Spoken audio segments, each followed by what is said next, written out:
आपदामपहर्तारं दातारं सर्वसम्पदां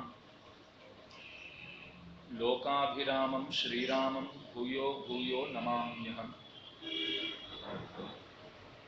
वरदं विरदाद्रीशं श्रीनिधिं करुणानिधिं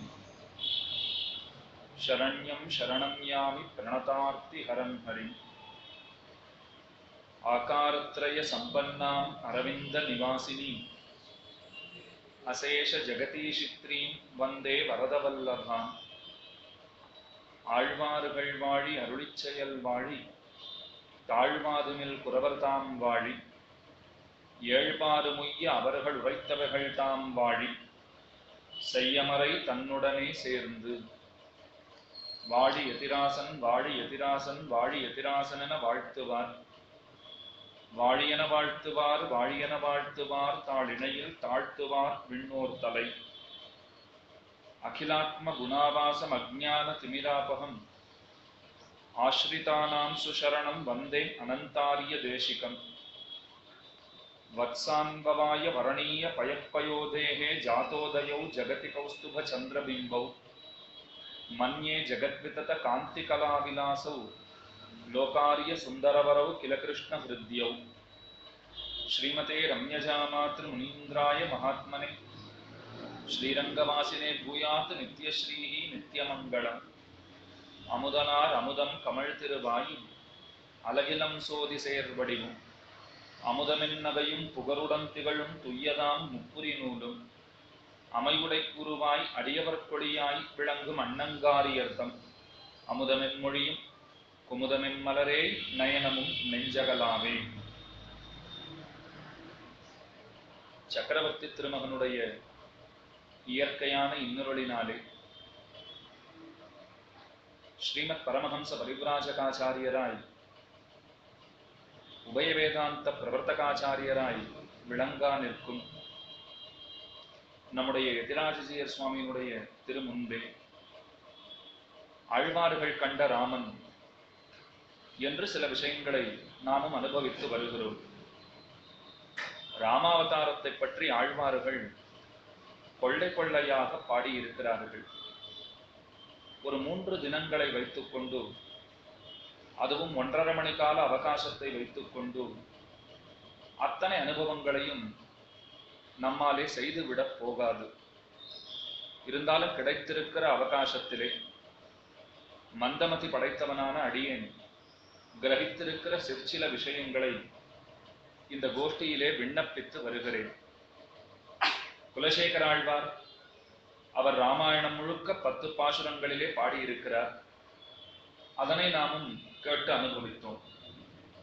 பெரியாழ்வாரும் பாடியிருக்கிறார். கண்ணனையே அறிந்திருக்கும் அவர் என்று பெயர் பெற்றிருக்கிற பெரியாழ்வார் அவர் ராமனை பாடவும் தவறவில்லை. ஏனென்றால் ராமனே கண்ணன் என்கிற மருமம் உணர்ந்தவர்கள். எனவே ராமனையும் பாடியிருக்கிறார். அதிலே ஒரு பாசுரத்தை நாம் அனுபவித்து வருகிறோம். ராமன் வனம் போக தயாரானான். சுமித்ரா தேவி ராமனை பார்த்து, நீ காட்டுக்கு போ, ஏனென்றால் யாருமே அபிமானியாத வனம். ராஜ்யமும் கைகேயி தன் பிள்ளைக்கு வேணும்னு அபிமானித்து விட்டாள். ஒரு பெண் பெண்டாட்டி அபிமானித்தது உனக்கு வேண்டாம். யாருமே அபிமானிக்காத வனமாகிற ராஜ்யம், நீ அங்கேறப்போ என்று ராமனை பார்த்து சொல்லுகிறாள். இதனை விவரிக்கிற பெரியாழ்வார் மாற்றுத்தாய்ங்கிற வார்த்தையாலே சுமித்ரா தேவியை குறிக்கிறார். என்னால் தாய்க்கு போலியாய் இருப்பவள், தாயை போலே பரிவுடைய இன்னொருத்தி. எனவே மாற்றுத்தாய். ஈற்றுத்தாய் ஈன்றெடுத்தவளான கௌசல்யா தேவியார் ராமனை ஈன்றெடுத்தவள். ராமனையே தன்னுடைய உலகமாக கருதி இருக்கும் அவள். ராமன் காட்டுக்கு போகணும்னு சொன்னால் பெத்த வயிறு எத்தனை எரிந்திருக்கும், எத்தனை கஷ்டப்பட்டிருப்பள். எம்பிரான் அழுது கொண்டே பின்னே வருகிறாள். நீ காட்டுக்கு போகாதே, நீ போகாதேன்னு கதறிக்கொண்டு வருகிறாள். ஆனா மாற்றுத்தாய் நீ காட்டுக்கு போன்னு சொல்லி வைத்திருக்கிறாள். சுமித்ரா தேவி நீ காட்டுக்கு போ, ஏனென்றால் அதுதான் உனக்கு தகுந்தது, ஒன்னும் தப்பில்லை, சௌக்கியமா போயிட்டு வா, என் பிள்ளையும் கூடவே வருகிறான், உன்னை நன்கு பார்த்து கொள்ளுவான், கவலைப்படாதே. ஏனென்றால் லக்ஷ்மணன் இருக்கிறாரே, அவர்தான் மித்ர நந்தனன்னு பேர் எடுத்தவர். சௌமித்ரேர் மித்ர நந்தனஹா பூர்வஜஸ்யானு யாத்ரார்த்தே திருமசீலை அலங்கிருதா என்று வால்மீகி பகவான் சொல்லுகிறார். இதுக்கு என்ன அர்த்தம்னா, நண்பர்களுக்கெல்லாம் ஆனந்தத்தை கொடுப்பவனான லக்ஷ்மணன் என்று லக்ஷ்மணனுக்கு ஒரு பெருமை சூட்டுகிறார். எந்த நண்பருக்கு என்ன ஆனந்தத்தை லக்ஷ்மணன் கொடுத்தார் என்று ஒரு கேள்வி வருகிறது. ஆனால் மித்ரநந்தனன்னு பேர் கொடுத்துட்டார். என்ன ஆனந்தத்தை அவர் கொடுத்தார்னால், ராமன் காட்டுக்கு போகும் பொழுது அயோத்தியில இருக்கிற அத்தனை பேருக்குமே ராமனோட போக வேண்டும் என்று ஆசையாம். ஆனால் ராமன் மறுக்கிறான். முதற் காரணம் குடும்ப சூழ்நிலை. இரண்டாம் காரணம், நமக்கு கூட கோயிலே கத்தியா இருக்கணும்னு ஆசை இருக்கு. இப்படியே உபன்யாசங்களாவே நடந்துட்டே இருக்கக்கூடாதான்னு ஆசை இருக்கு. ஆனா முடியறதா? எத்தனையோ சூழ்நிலை காரணங்கள். சூழ்நிலை கைதிகளாகத்தான் அத்தனை பேரும் இருக்கும். அதே போலத்தான் அயோத்தியில இருந்தவாளோ ராமன் பின்னாடியே போகணும்னு ஆசைதான். போகணும்னு பாரிச்சவாட ராமன் தடுத்துட்டான். போகணும்னு ஆசை இருக்கிறவாளால போகவே முடியல. இப்படிலாம் பல காரணங்கள். அப்ப அந்த கூட்டத்துல இருந்து ஒருத்தர் சொன்னார், லக்ஷ்மணன் போகிறான்னு ஒரு வார்த்தை சொன்னார். அப்பாட, நாம யாரும் போக வேண்டிய தேவையே இல்லை. ஏன்னா நாமெல்லாம் போனா என்னென்ன கைங்கரியங்கள் பண்ணுவோமோ அது அனைத்தையும் லக்ஷ்மணன் ஒருத்தனை பண்ணிடுவார். நம்ம நண்பன் போறார், நம்ம பண்ண வேண்டிய கைங்கரியத்தெல்லாம் அவரே பண்ணிடுவார் அப்படின்னு எல்லாருக்கும் ஆனந்தம் ஏற்பட்டதாம். இத மனசுல வச்சுட்டுதான் வால்மீகி சொல்றார், இத்தனை பேருக்கு ஆனந்தம் ஏற்பட்டது பாருங்க. லக்ஷ்மணன் ஒருத்தம் போனா போருங்கிற தீர்மானத்துக்கு வந்தாலே அந்த ஆனந்தத்தை அவர்களுக்கு வழங்கியமையாலே மித்ர நந்தனன்னு லக்ஷ்மணன் கொண்டாடப்படுகிறான். அப்ப லக்ஷ்மணன் கூட போறார். என் பிள்ளை வரான், நீ கவலைப்படாதே, போய்வான் அனுப்பி வைக்கிறாள். கூற்றுத்தாய் அவள்தான் கைகேயி, யமன் போலே வந்தவள்னு வர்ணிக்கிறார். அவதான் வந்துட்டு மொத்தத்தையும் கெடுத்து விட்டாள். கூனி சொற்கேட்டு தன்னுடைய மனசே மாறி போச்சு. ஆனா நம்ம ஆச்சாரியால் சொல்றார், எது நடந்தாலும் நன்மைக்கேன்னு நினை அப்படின்னு அடிக்கடி நமக்கு சொல்றா. எதை வச்சுட்டு சொல்றான்னா, கைகைக்கு எத்தனை அன்பு இருந்தது. ராமனா பரதனா நான் வித்தியாசமே பார்க்காதவள், பரதனோ ராமனோ வேறுபாடே தெரியாதுன்னு சொன்னவளாச்சே. அப்படி இருந்தவ மனசு மாறவே தான் நமக்கு ராமாயணம்ங்கிறது கிடைச்சது.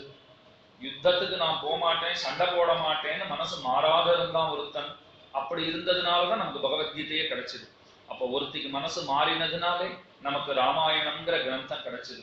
ஒருத்தன் மனசு மாறாத இருந்ததுனாலே நமக்கு கீதைங்கிற ஒரு விஷயம் கிடைத்தது. ஆக எது பண்ணினாலும் பகவான் நல்லதுக்கே பண்ணுகிறார் என்கிற நம்பிக்கை முக்கியம். ஆகவே இந்த கூற்றுத்தாயினுடைய சொல் கேட்டு உடனே வனத்துக்கு புறப்பட்டான் பகவான். போகிறேன் என்று சொல்லி எம்பெருமான் புறப்பட்டு போனான்.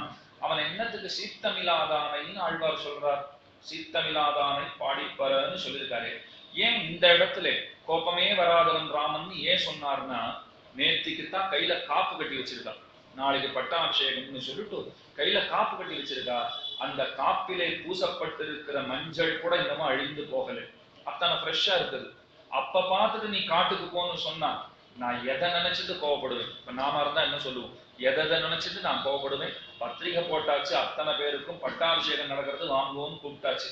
என் கையில வேற காப்பை வேற கட்டி வச்சிருக்கீங்க. நான் ராத்திரி முழுக்க தூங்காத அதையே பார்த்துட்டு இருந்திருக்கேன். நாளைல இருந்து நான் தான் ராஜா, நான் தான் ராஜான்னு நான் எத்தனை மனக்கோட்டை போட்டு வச்சுட்டு இருக்கேன். இப்ப எல்லாரும் சொல்றாரு, நாங்க வந்துட்டோம்னு சொன்னா முதல் கையெழுத்து இந்த விஷயத்துக்காக போடுவோம் அப்படின்னு முதல்லயே சொல்லிடுறாரு. வாக்கு கேட்டு வரா நம்ம கிட்ட. வரச்சேல நாங்க இந்த தீர்மானங்கள்லாம் வச்சிருக்கோம், இந்த நல்லதெல்லாம் உங்களுக்கு செய்யணும்னு ஆசைப்படுறோம். தமிழ் தேசத்துல பாத்தீங்களான்னா அவ ஒரே வார்த்தை தான் சொல்றான், நாங்க வந்துட்டோம்னு சொன்னால் மதுவிலக்குக்கு கையெழுத்து போடுவோம். வந்த உடனே சாராயத்தை ஒழிச்சுதான் கையெழுத்து போடுறோங்கிறா. அப்ப நாங்க வரணும், கையெழுத்து போடணுங்கிற ஆசை இருக்கு இல்லையோ. ராமன் நினைச்சுக்க மாட்டாரா, கையில காப்பெல்லாம் கட்டியிருக்கா, நாளில இருந்து ராஜ்யம்னு சொல்லி வச்சிருக்கா, நண்பர்கள்லாம் வந்தாச்சு, உறவினர்கள்லாம் வந்தாச்சு, ஊர் முழுக்க அத்தனை கோலாகலமா இருக்கு. இப்ப காட்டுக்கு போனா நியாயமா கோபம் தானே வரணும். அந்த சமயத்திலே கூட காப்பை கண்ட பொழுது கூட கோபம் வரலையா அவருக்கு. நேற்று கட்டிருக்காளே நினைச்சு தேம்பி அழமாட்டமா நம்மளா இருந்தா, அதெல்லாம் அவர் நினைச்சவே இல்லை. அவர் சொல்றார், ராஜ்யமா வனமான்னு கேட்டால் வனவாசோ மகோதயா, வனத்துக்கு ஈடு இனம் ஒண்ணு உண்டான்னு நான் அங்கேயே போறதுக்கு காத்துட்டு இருக்கேன். அது ஏன் பகவானுக்கு அதை பிடிச்சிருக்குன்னா, வனானி விஷ்ணு புவனானி விஷ்ணுன்னு ஸ்ரீ விஷ்ணு புராணம் சொல்றது. நைமிஷாரண்யம்னு இன்னைக்கும் கொண்டாடுறோம் பாருங்க. அங்கே பகவான் காடாகவே தானும் இருக்கிறான். காடு வேறு இல்ல, பகவான் வேறு இல்லை. அங்கே பகவான் அரண்யமாகவே விளங்குகிறான்னு சொல்றோம் இல்லையோ. அப்ப தன்னிடத்திலேயே தானே போகிறான். அது எதுக்காக அவன் வருத்தப்பட போகிறான்? சந்தோஷமா போயிட்டு வரேன்னுட்டு போனான். இப்ப மணவாளமாமுனிகள் தெரிவிக்கிறார், 2 யோஜனை சொல்றேன்னுட்டு நாலூர் பிள்ளைங்கிற பெரியவர், நாலூர் பிள்ளைங்கிறவர் முக்கியமான ஆச்சாரியர். அவர் யாருன்னு கேட்டா, நம்பிள்ளையினுடைய ஸ்ரீபாதத்திலே ஆசிரித்திருந்த ஸ்ரீயாழ்மான் அப்பிள்ளை குமாரர். அவர் பக்கலிலே கேட்ட நாலூர் பிள்ளை அப்படின்னு சொல்றார். அவர்தான் நாலூராச்சான் பிள்ளை திருத்தமப்பனார் ஆகையாரே. இப்ப திருநாராயணபுரம் போனோம்னு வச்சுக்கோங்களேன், இப்ப சாதாரணமா எந்த ஊருக்கு போனாலும் துவஜஸ்தம்பத்தின் விழுந்து சேவிப்போம், கிரமம் தான், அங்கதான் சேவிக்கணும் நியாயமா. அதுக்கப்புறம் உள்ள சேர்க்கிறது சேவிக்காது உன்னிஷ்டம்னு சொல்லிட்டார். அத போனோம்னு சொன்னா முதல்ல துவஜஸ்தம்பத்து அருகிலே விழுந்து வணங்கி விட்டுத்தான் தீர்க்க பிரணாமம் பண்ணிட்டு உள்ள போறோம். திருநாராயணபுரத்துல வழக்கம் எப்படி தெரியுமா?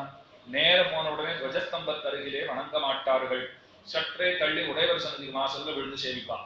திரும்ப இந்த பக்கம் வந்துட்டு துவஜஸ்தம்பத்துண்ட விழுந்து சேவிக்கிறது. இது நிறைய பேர் என்ன நினைச்சுட்டு இருக்கா, ஒரு ராமானுஜருக்கு முதல் மரியாதை, அவர் பார்த்துட்டே இருக்கார், அவரை சேவிச்சுட்டு வந்து இங்க சேவிக்கணும்னா அது காரணமாக சொல்லவில்லை.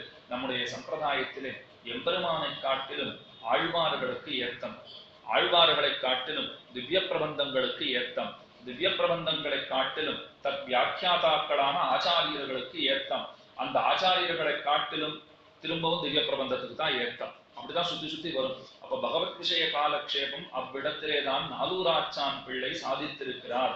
அவர்கிட்ட நிறைய பேர் அன்பர்கள்லாம் பெரிய பெரிய ஆச்சாரியர்கள்லாம் கேட்டிருக்கா. அதுக்காகத்தான் அந்த பகவத் விஷயத்துக்கு ஒரு பிரணாமம். இந்த பாக்கியம் நமக்கு கிடைக்காத போச்சே, நடந்தது. இங்குதான் அத்தனை ஆச்சாரியர்களும் இருந்தார்கள் என்கிற நினைவோடே விழுந்து வணங்குகை, அது ரொம்ப ரொம்ப முக்கியம். நேற்றுக்கு ஒருத்தர் திருவரங்கத்திலே இருந்து தொடர்பு கொண்டார். ஸ்ரீமத் வேதமார்க்க பிரதிஷ்டாபனாச்சாரி உபயவேதாந்தாச்சாரியரான திருப்புல்லாணி சுந்தரராஜ ஐயங்கார் சுவாமி கோயில் வித்வான்கிற பட்டத்தை அலங்கரித்திருக்கிறவர். இப்ப ஸ்ரீரங்கத்துல நிறைய அங்க ஜீர்ணோத்தாரணங்கள்லாம் நடந்திருக்கு, சம்பிரோக்ஷணம் எல்லாம் நடந்தது. இதுல சில பேருக்கு ரொம்ப சந்தோஷமும் இருக்கு, சில பேருக்கு கொஞ்சம் வருத்தமும் இருக்கு. ஸ்ரீவைஷ்ணவாழ்ல சில பேருக்கு வருத்தமும் இருக்கு. ஏன்னா பழசெல்லாம் மாத்திரேன்னு சொல்லிட்டு நிறைய மாத்தி வச்சுட்டா, பழச மாத்தினா நல்லதுதானே நாம உடனே சொல்லிடுவோம். ஆனா அங்க இருக்கிற பெரியவா ரொம்ப அழகா வார்த்தை சொல்றார். திருப்புலாணி சுவாமி ஒரு வார்த்தை சொன்னார், நம்ம ஆச்சாரியர்களுடைய ஸ்பர்ஷம் பட்ட இடமெல்லாம் போச்சேன்னு. இது நமக்கு யாருக்காவது தோணுமா?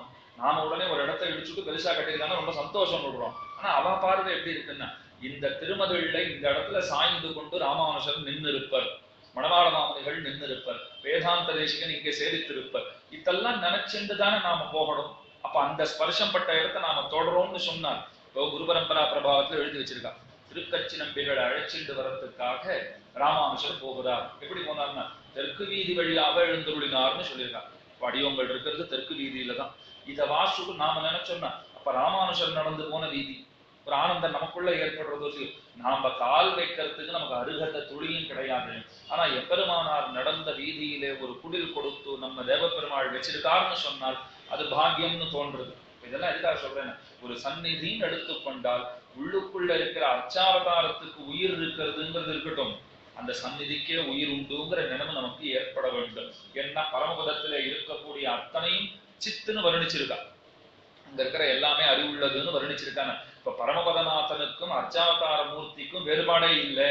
அப்ப இங்க இருக்கிற சந்நிதிக்கும் பரமபதத்துக்கும் வேறுபாடு இல்லை. அதை நல்லா புரிஞ்சுக்கணும். அப்ப அந்த இடத்துல திருநாராயணபுரத்துக்கு உழுந்து செல்கிறோமே, யாருக்காகன்னா நாலூராச்சான் பிள்ளைக்காகத்தான் வணங்குகிறோம். திருவாய்மொழி ஆச்சான் என்கிற பெயர் எடுத்தவர், அவரிடத்திலே அவர் பிள்ளையினிடத்திலே அவர் தமப்பனாரிடத்திலே கேட்டிருக்கிற பெருமை பெற்றிருக்கிறவர். அவர் சொன்ன அர்த்தம் தான் கீழே சொன்னது. மாமனிகள் அடுத்தது இன்னொன்னு தெரிவிக்கிறார், இப்படியும் கொள்ளலாம்னு ஒரு அர்த்தம் சொல்ல வர்றார். எப்படி கொள்ளலாம்னா, இப்ப மாற்றுத்தாய்னு சொன்னது சுமித்ரா தேவியை இல்ல கைகேயின்னு ஒரு அர்த்தம் சொல்றார். எப்படி அவளை கைகேயி எப்படி மாற்றுத்தாய்னு கொள்ளலாம்னா, சக்களத்தின்னு சொல்றவர்கள் இப்ப கௌசல்யா தேவியாருக்கு சக்களத்தியாக விளங்கக்கூடியவள் சபத்னின்னு சொல்லுவார்கள்.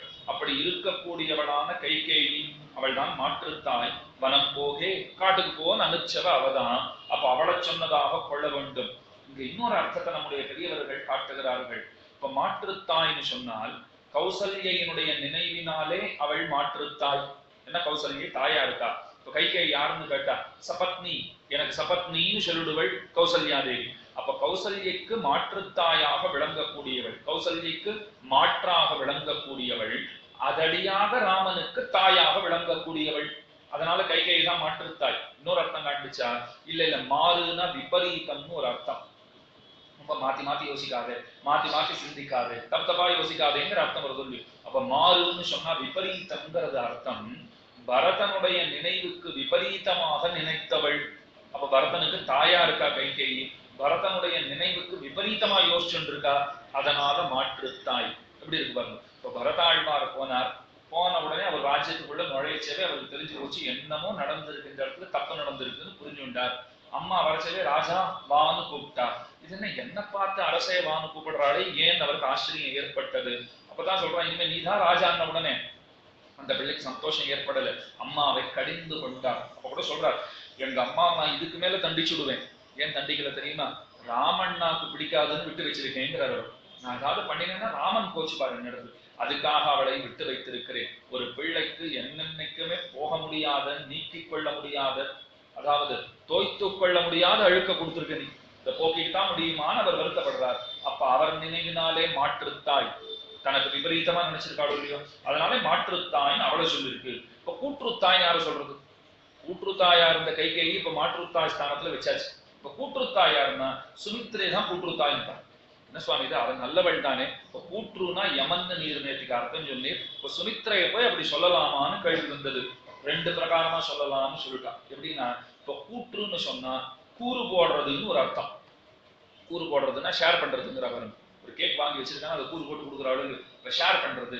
இவதான் கூறு போட்டவள். எதை, பாயசம் கொடுக்க சேரி முதல்ல கௌசல்யா தேவிக்கு கொடுத்தார், கைகேயிக்கு கொடுத்தார், சுமித்ரைக்கும் கொடுத்தார்.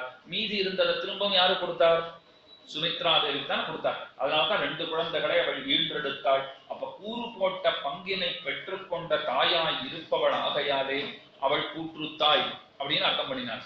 இன்னொன்னு சொன்னார், இல்ல அவளை யமன் போலே வந்தவள்னு சொல்லிடலாம், யமன் போல வார்த்தையை சொல்லிட்டான்னு சொல்லலாம்னு. சுமித்ரா அப்படி சொல்லலைன்னா, இப்ப ராமனை யார் யாருக்கெல்லாம் பிடிச்சிருக்கோ சம்ஸ்லேஷ பீருக்கள்ங்கிறார். விஸ்லேஷ பீருக்கள், சம்ஸ்லேஷ பீருக்கள், விஸ்லேஷ பீருக்கள், ராமனை விட்டு பிரிய நேர்ந்தால் ஏற்படக்கூடிய துன்பம். பீருக்கள்னா பயப்படுறமான அர்த்தம். பிரிய நேரிடுமோங்கிற பயம் ஏற்படுறது பாருங்க. அவளுக்கெல்லாம் இப்ப சுமித்ர ராமனை பார்த்துட்டு காட்டுக்கு போன்னு சொன்னது எத்தனை கோபத்தை கொடுக்கும். அப்ப அவர்கள் நினைவாலே கூற்றுத்தாய் அப்படி அர்த்தம் பண்ணிக்கணும். இப்ப காட்டுக்கு போன்னு ராமனை பார்த்துட்டு சுமித்ரா தேவி சொல்லியிருக்கா, இது ராமனிடத்துல அன்புடையவர்களுக்கு பிடிக்காத வார்த்தை. சுமித்ரா தேவி நல்ல எண்ணத்துலதான் சொல்லியிருக்காங்க, இந்த விஷயம் வேற. இருந்தாலும் ராமனை விட்டு பிரிய நேரிடுமோன்னு பயப்படுறவாளுக்கு சுமித்ரா இப்படி வார்த்தை சொல்லிட்டாளே, யமன் நுழைந்து புறப்பட்டார் போலே ஒரு வார்த்தை சொன்னாள் அப்படின்னு அவளை நாம கோபிச்சுக்கும்படியா இருக்கு. அதனாலே கூற்றுத்தாய் என்ன அவளுக்கே பெயர் ஏற்பட்டிருக்கிறது. ராஜபோகத்திலே நெஞ்சு வையாதே மனத்தளவும் சென்று அதிலே போய்விடு என்று நியமிக்க அங்கேயே போய்விடுன்னு சொல்லியிருக்கிறதுனாலே அவளை தான் சொல்ல வேண்டும். சுமித்ரையாகிற தாய் சொல்ல கூறுபட்ட அவிசை புஜிக்கையாலே கூற்றுத்தாய் எண்ணுதல். சக்கரவர்த்திக்கு மூவரும் சகதர்மச்சாரணிகளாகையாலே யதாம்சத்தாலே உரிமைகளை கூறு பங்கு கொள்பவர்கள் கூற்றுத்தாய் எண்ணுதல் என்று வியாக்கியானம் பண்ணியிருக்கார். அப்ப கூற்றுத்தாய்ன்னு அவளைத்தான் சொல்லணும். இத்தனை பேரும் சொன்ன பிற்பாடு கொடியவனம் போன எந்த புறத்து போனார்னா, கண்ணிறைந்து தீர்ந்த கடையுடைந்து கால் சுழந்து பின்னும் திறவைத்து பேயை திரிந்துலவா பொன்னவிலும் வெண்கானம்னு பெரிய திருமடல்ல திருமங்கையாழ்வார் தெரிவிக்கிறார். வெண்கானம்ங்கிற வெப்பத்தை தவிர இன்னொன்னு கிடையவே கிடையாது. அவ்விடத்திற்கு புறப்பட்டு போனான் ராகவன். ஆனா சீதா பிராட்டி பயப்படவே இல்லைன்றார். காட்டுக்கு போன பொழுது கூட சீதை பயப்படவே இல்லை. கஜம் வா வீக்ஷ சிம்மம் வா வியாக்ரம் வாபி வரானனா நாகாரயிது சந்திராசம் பாபு ராமஸ்ய சம்ஸ்கிருதான்னு எழுதி வச்சார். என்ன அர்த்தம்னா, யானையை பார்த்தா பயப்படல, காட்டு யானையை பார்த்தா எத்தனை பயமா இருக்கும், அந்த யானையை பார்த்து பயப்படல. வீக்ஷ சிம்மம் வா, சிம்மத்தை பார்த்தாலும் பயப்படல. வியாக்ரம் வாபி வரானனா, புலிய பார்த்தாலும் பயப்படல. கம்பநாட்டாழ்வார் எழுதினார், கருப்பேந்திரம் முதலாயின கண்டாள் இடர் காணாள்னு எழுதினார். இடர் காணாள்னா துக்கத்தை படலவ, பயப்படல. கருப்பேந்திரம் முதலாயின கண்டாள், கருப்பேந்திரம்னு போட்டார். இப்ப தமிழ் அறிஞர்கள்ல பெரிய சர்ச்சை பண்ணா, கருப்பேந்திரம்னா என்ன, கருப்பேந்திரத்தை பார்த்து பயப்படலன்னு கம்பர் சொல்லியிருக்காரு. கருப்பேந்திரம்னா என்ன என்னன்னு யோசிச்சு பார்த்தா கடைசியில சொன்னா, கரும்பு ஆலைகள்லாம் நிறைய இருந்தது, அதை பார்த்துட்டு சீத்தை பயப்படலன்னா. காஞ்சி பிரகலாதேந்திர சுவாமி கேட்டார், கரும்பு ஆலையை பார்த்தா குழந்தை கூட பயப்படாதே, சீத்தை என்னத்துக்கு பயப்படணும்னு. நாம கூட பஸ்லயோ ட்ரெயின்லயோ போறோம்னா திடீர்னு சக்கரை வாசனை வந்துன்னா அப்படி திரும்பி பாக்குற பாருங்க, கரும்பு ஆலைகள்லாம் இருக்கும். அதெல்லாம் வச்சுட்டு சக்கரை தயார் பண்ற இடங்களா ஃபேக்டரிஸ் எல்லாம் கட்டி வச்சிருக்காங்க. அதெல்லாம் பார்த்துட்டு சீத்தை பயப்படல. இப்ப தமிழ் அறிஞர்களுக்கு இப்படி சொல்லணும்னு ஆசை இல்லை. ஆனா அந்த கருப்பேந்திரம்ங்கிற சொல்லுக்கு என்ன அர்த்தம் சொல்றதுன்னு அவளுக்கு தெரியல. அப்ப ஆலைகளை பார்த்துட்டு அவ பயப்படல. இப்ப கேட்டார், ஆலைகளை பார்த்துட்டு ஏன் பயப்படணும்னா, இல்ல இது வரைக்கும் பார்த்துருக்கவே மாட்டாளு, புதுசா பார்த்தா பயப்படலாமோ இல்லையோ. புதுசா பார்த்தாலும் அதுல பயப்படுறதுக்கு எதுவும் இல்லையேன்னு சுவாமி. அப்ப கருப்பேந்திரம்னா என்ன சொல்லுங்கன்னு கேட்டார். சுவாமி பதில் சொன்னார், கர்ப்பேந்திர சிம்மம்னுட்டு ஒரு மிருகம். இன்னைக்கு திரிதேசங்கள்ல யாழி வாகனம்னு வச்சிருக்கோம் பாருங்க. பழைய நாள்ல அதெல்லாம் இருந்தது. பழைய நாள்ல யாழி இருந்தது. இப்ப டைனோசரஸ்ங்களா இருந்தது ஒரு காலத்துல. அதோட முட்டையை ஒரு பெருசு இருக்குங்களா எல்லாம் பிடிச்சி வச்சிருக்காங்க. அது இன்னைக்கு கிடையாது. அது இருந்ததுன்னா நாம இருந்தது போறது இல்லை. அப்ப அது அந்த நாள்ல இருந்தது, இன்னைக்கு இல்லை. அதே போலத்தான் யாழிங்கிற ஒரு மிருகம் ஒரு காலத்துல இருந்தது. இன்னைக்கும் நீங்க திரிதேசங்கள்ல பார்த்தீர்களானால் யாழியோட துதிக்கையில ஒரு யானை பொம்மையை மாட்டி வச்சிருப்பா. அது எதுக்காக தெரியுமா? அந்த யாழி எத்தனை பெருசுன்னு நீங்க புரிஞ்சுக்கணுங்கிறதுக்காக. யானை துதிக்கையில ஒரு குழந்தை மாதிரி இருக்கும்னா அப்ப அது எவ்வளவு பெரிய உருவத்தோட இருந்திருக்கும். சிம்ம முகம் உண்டு, யானைக்கு இருக்கா போல துதிக்கையும் இருக்கும். அதுல அது யானை அனாயாசமா ஒரு குழந்தைய பிடிச்சிக்கிறா கொண்டு இருக்கும்னா காடு தன்னை விரும்பித்து காட்ட விரும்பினதற்கு ஒரே காரணம் என்னன்னா, பிராட்டியோட கூட இருந்து நாம் நன்கு அனுபவிக்கலாம், காட்டுல நன்னா சுத்தலாம்ங்கிற ஆசை பெருமானுக்கு. அதற்காகத்தான் புறப்பட்டு போனான் என்கிற அர்த்தத்தை இவ்விடத்திலே தெரிவிக்கிறார். இது பெரியாழ்வாருடைய ஆச்சரியமான அனுபவமா பார்த்தோம். முதல்ல சொல்லிட்டேன், மொத்த ஆழ்வார்கள் அனுபவமும் பார்க்கறதுன்றது முடியாது. குலசேகர ஆழ்வார் அனுபவம் ஓரளவுக்கு ஆச்சு. பெரிய ஆழ்வாருடைய ஒரு பாசுரத்திலேருந்து பார்த்துட்டோம். திருமங்கை ஆழ்வாரை சொல்லி முடிச்சுட்டோம்னா எல்லா ஆழ்வார்களையும் அனுபவித்ததாக ஆகிவிடும். அப்படித்தான் முடிச்சுடணும். திருமங்கை ஆழ்வார் எப்படி பாடியிருக்காருன்னு கேட்டால் ரொம்ப ஆச்சரியமாக, மாறன் பணித்த தமிழ் வரைக்கு மங்கையர் போன ஆரங்கம் கூற அவதரித்தவர்னு மணவாள மாமனிகள் கொண்டாடுறார். 4 கிரந்தங்களை நம்மாழ்வார் கொடுத்தார். அந்த 4 கிரந்தங்களுக்கு அங்கங்களாக 6 கிரந்தங்களை கொடுத்த பெருமை அது திருமங்க மன்னனுக்குத்தான் உண்டு. இப்ப 4 வேதங்கள்னா என்ன? ருக் யஜுஸ் சாம அதர்வண வேதம் அப்படின்னு சொல்றோம். அந்த 4த்துக்கும் 6 அங்கங்கள் உண்டு. சீக்ஷை, வியாக்கரணம், நிருத்தம், ஜோதிஷம், சந்தஸ், கல்பம்னு சொல்லுவார். அந்த 6 அங்கங்கள் நமக்கு என்னன்னா, வேதத்துல சொல்லப்பட்ட விஷயங்களை எப்படி எப்படி அனுஷ்டிக்க வேண்டும், அதற்குண்டான காலம் எல்லாம் என்ன, என்னென்ன நியமத்தோடு நாம் இருக்கணும், அதெல்லாம் சொல்லும். இப்ப நம்மாழ்வாருடைய 4 கிரந்தங்களுக்கு 6 கிரந்தங்களை நமக்கு பரிசாக கொடுத்த பெருந்தகை திருமங்க மன்னன். அவர் பெரிய திருமொழின்னு பாடியிருக்கார். மற்ற எந்த ஆழ்வாரும் பண்ணாத ஒரு காரியத்தை திருமங்கை ஆழ்வார் பண்ணியிருக்கார். இப்ப ஆழ்வார்கள்னா சில சமயங்களே தாமான தன்மையிலே பாடுவார்கள், சில சமயங்களிலே தன்னை ஒரு பெண்ணா நினைச்சிட்டு பாடுவார், சில சமயங்களிலே பெண்ணுக்கு தாயா பாடுவார்கள், பெண்ணுக்கு தோழியா பாடுவார்கள். இப்படி எல்லாம் உண்டு. இது கிட்டத்தட்ட நம்மாழ்வார் பண்ணியிருக்கார், திருமங்க மன்னன் பண்ணியிருக்கார், பெரியாழ்வார் கூட பண்ணியிருக்கார், குலசேகர ஆழ்வார் பண்ணியிருக்கார், இவெல்லாம் பண்ணியிருக்கார். ஆனா திருமங்கை ஆழ்வார் தனி வழியில போய் வேற யாரும் பண்ணாத ஒரு காரியம் பண்ணார். என்ன செய்தார்னு கேட்டால், ராட்சச ஜாதியிலே தன்னை ஒருத்தனா நினைச்சுட்டு பாடியிருக்கார். எப்படி இருக்கு பாருங்க. தன்னை ராவணனுடைய ராட்சச சைன்யத்திலே ஒருத்தனா நினைச்சிருந்து ராமனுடைய வெற்றியை கொண்டாடுகிறார். இந்த இடத்துல பெரிய சர்ச்சை நடந்தது. தன்னை ராட்சசனா நினைச்சுக்கலாமா? சிறந்த பக்தரா இருக்கக்கூடிய திருமங்க மன்னன் தன்னை ராட்சசரா நினைச்சுக்கலாமான்னா பெரியவாச்சான்களை வியாக்கியானம் பண்ணினார். வேறொன்னும் காரணம் இல்லையே, அவா பட்சத்திலிருந்துதான் அடி வாங்கினவா ராமனுடைய வெற்றியை சொன்னாதான் இன்னும் நன்னா இருக்கும். இப்ப ராமன் ரொம்ப நன்னா சண்டை போட்டார், ரொம்ப நன்னா ஜெயிச்சார்னு நாம சொல்றதை விட அடி வாங்கின ஒருத்தர் சொன்னா எப்படி இருக்கும்? வாங்கின எனக்கு தானே தெரியும் அவர் எப்படி சண்டை போட்டார்னு. எங்களுக்கு தான் நன்னா தெரியும் அவர் எப்படி வீரமாக இருந்தார். ராமன் வீரராகவன் விஜயராகவன் எப்படின்னு நாங்க சொல்றோம்னு அவா தானே சொல்ல முடியும். அதனாலே ராவண சைன்யத்தை சேர்ந்தவர்கள் பாடுமா போலே 2 பதிகங்கள் நமக்கு பாடி கொடுத்திருக்கிறார். அதுல அவகாசத்துக்கு அனுகுணமா சில பலவத்தை நாமும் அனுபவிக்கலாம். 10ஆம் பத்திலே 2ஆம் திருமொழியின் அமைஞ்சிருக்கு. அதுலதான் ஆரம்பிக்கிறார். இரக்கமின்னி எங்கோன் செய்த தீமை இம்மையே எமக்கு எய்தித்து காணீர், பறக்கையாமின் உரைத்தன் இராவணன் பட்டணம் இனி யாவர்க்கு உரைக்கோம், குரக்கு நாயகர்கள் இளங்கோவே கோலவல்மிலி ராமபிரானே அறக்கராட அழைப்பார் இல்லை நாங்கள் அஞ்சினோம் தடம் பொங்கத்தம் பொங்கோ. இதுல இன்னொரு விசேஷம் முடிச்சே, தடம் பொங்கத்தம் பொங்கோன்னு சொன்னார் பாருங்க. இந்த மாதிரியான ஒரு வார்த்தைய சப்தத்தை வேற யாரும் பிரயோகித்து நாம பார்க்கவே முடியாது. இவர் மட்டும்தான் பண்ணியிருக்கார். அதுக்கு என்ன அர்த்தம்னு பெருசா விசாரம் பண்ணினா கடைசியில சொல்றா, தோத்து போயிட்டோன்னுட்டு இவாளா கூத்தாடுறாளாம். தோத்து போயிட்டோன்னுட்டு இவ கத்தரா பாருங்க. அந்த சப்தம் வெளியில கேட்கச்சே தடம் பொங்கத்தம் பொங்கோன்னு கேட்கறதாம். எல்லாருமா சேர்ந்து கத்தும் பொழுது இப்ப இவ என்ன சொல்லியிருக்கான்னா, ஆரம்பிச்சே ஆழ்வார் எப்படி ஆரம்பிக்கிறார். இரக்கமின்னி எங்கோன் செய்த தீமை. கோன்னு சொன்னால் அரசன் அர்த்தம். எங்களுக்கு யார் அரசன் தெரியுமா? ராவணன் தான் அரசன் ஆரம்பிக்கிறார். ஏன்னா தன்னை இப்பதான் ராட்சசனா தான் நினைச்சுட்டு இருக்கார். எங்கோன் செய்த தீமை இரக்கமின்னி, ஈர நெஞ்சு இல்லாம அந்த ராவணன் ஒரு காரியம் பண்ணிட்டான். தீமைன்னா அபச்சாரம்னு காண்பிச்சிருக்கா. அந்த அபச்சாரத்தின் காரணமாக இம்மையிலேயே, இம்மைனா இப்பிறப்பிலேயே எங்களுக்கு பலித்து விட்டது. தப்பு பண்ணது எங்கள் தலைவன் தான், ஆனா தண்டனை எங்களுக்கே இப்ப கிடைச்சுட்டு இருக்கு, நாங்க அனுபவிச்சுட்டு இருக்கோம், சிரமப்பட்டு இருக்கோம் அப்படின்னு சொல்லிட்டு பறக்கையாமின் உரைத்து, என்னத்தை நாங்க விரிவா உபன்யாசம் பண்றதுக்கு ஒண்ணுமே இல்லை, சிரமப்பட்டு இருக்கோங்கிற ஒரு வார்த்தையில சொல்றார். ராவணன் பட்டணன், ராவணன் செத்து போயிட்டான்னு சொல்றார். ஆனா இதுக்கு மேல வர பாசுரங்கள்ல ராவணன் இனிமே தான் போக போறான்னு வேற சொல்ல போறார். இப்ப முதல் பாசுரத்துல ராவணன் செத்து போயிட்டான்னு சொல்லிட்டு மேல வர பாசுரங்கள்ல இனிமே தான் போக போறான்னு சொன்னா ஒண்ணுக்கு ஒண்ணு விரோதமா இருக்கு இல்லையோ? அதுக்கு பெரியவாச்சாரியில சொன்னார், அவன் போறான்றது நிதர்சனமா கண்ணுக்கு முன்ன தெரியுது, அதனால போயிட்டான்னு சொல்லிட்டார். ஆனா ஸ்பஷ்டமா தெரியறதுனால சொல்லிட்டார், ராவணன் மாண்டு போனான், இனிமேல் யாருக்கு சொல்லுவோம் என்று தான் பயமா இருக்கு. இப்போ தப்பு பண்ணது அந்த பாவி, நாங்க கூட இருந்த தப்பத்தான் நாங்க பண்ணியிருக்கோம், ஆனா ராமனுடைய பானங்கள் எங்களை நோக்கி அப்படியே தாக்கிறதுக்கு ஓடி வந்துட்டு இருக்கு, ரட்சித்துக் கொள்ளுவதற்கு வழி தெரியவில்லை. யார போய் புருஷகாரமா பத்துறதுன்னா குரக்கு நாயகர்கள் வானர சேனாபதிகளைன்னு கூப்பிடுற, நீங்கள் எல்லாம் தான் எங்களை காப்பாற்றணும், இளங்கோவே இளைய பெருமாளேன்னு லக்ஷ்மணனை கூப்பிடுற.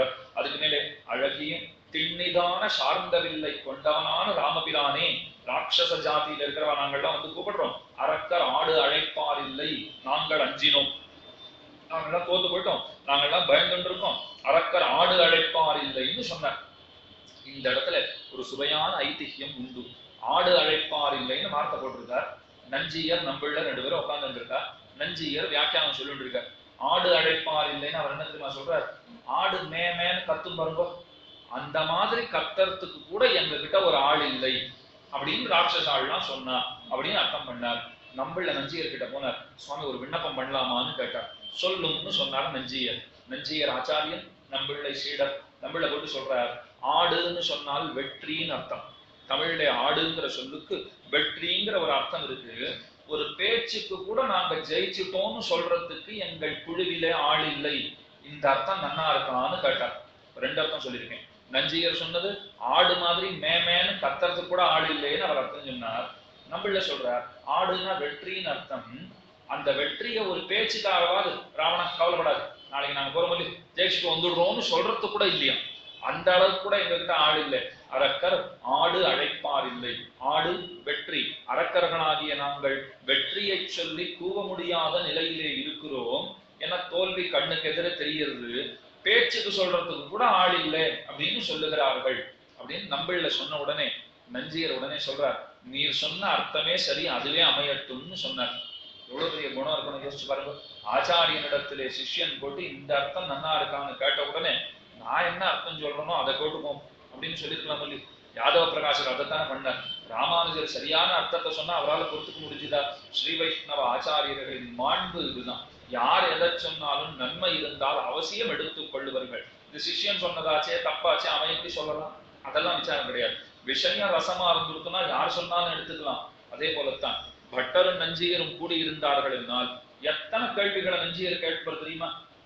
சளைக்காமல் பட்டர் பதில் சொல்லுவர். உதாரணத்துக்கு ஒன்னே ஒன்று சொல்றேன், நம்ம ஆச்சாரியர்களையும் தெரிந்து கொள்வதற்கு இது ஒரு முக்கியமான விஷயமாக இருக்கிறது.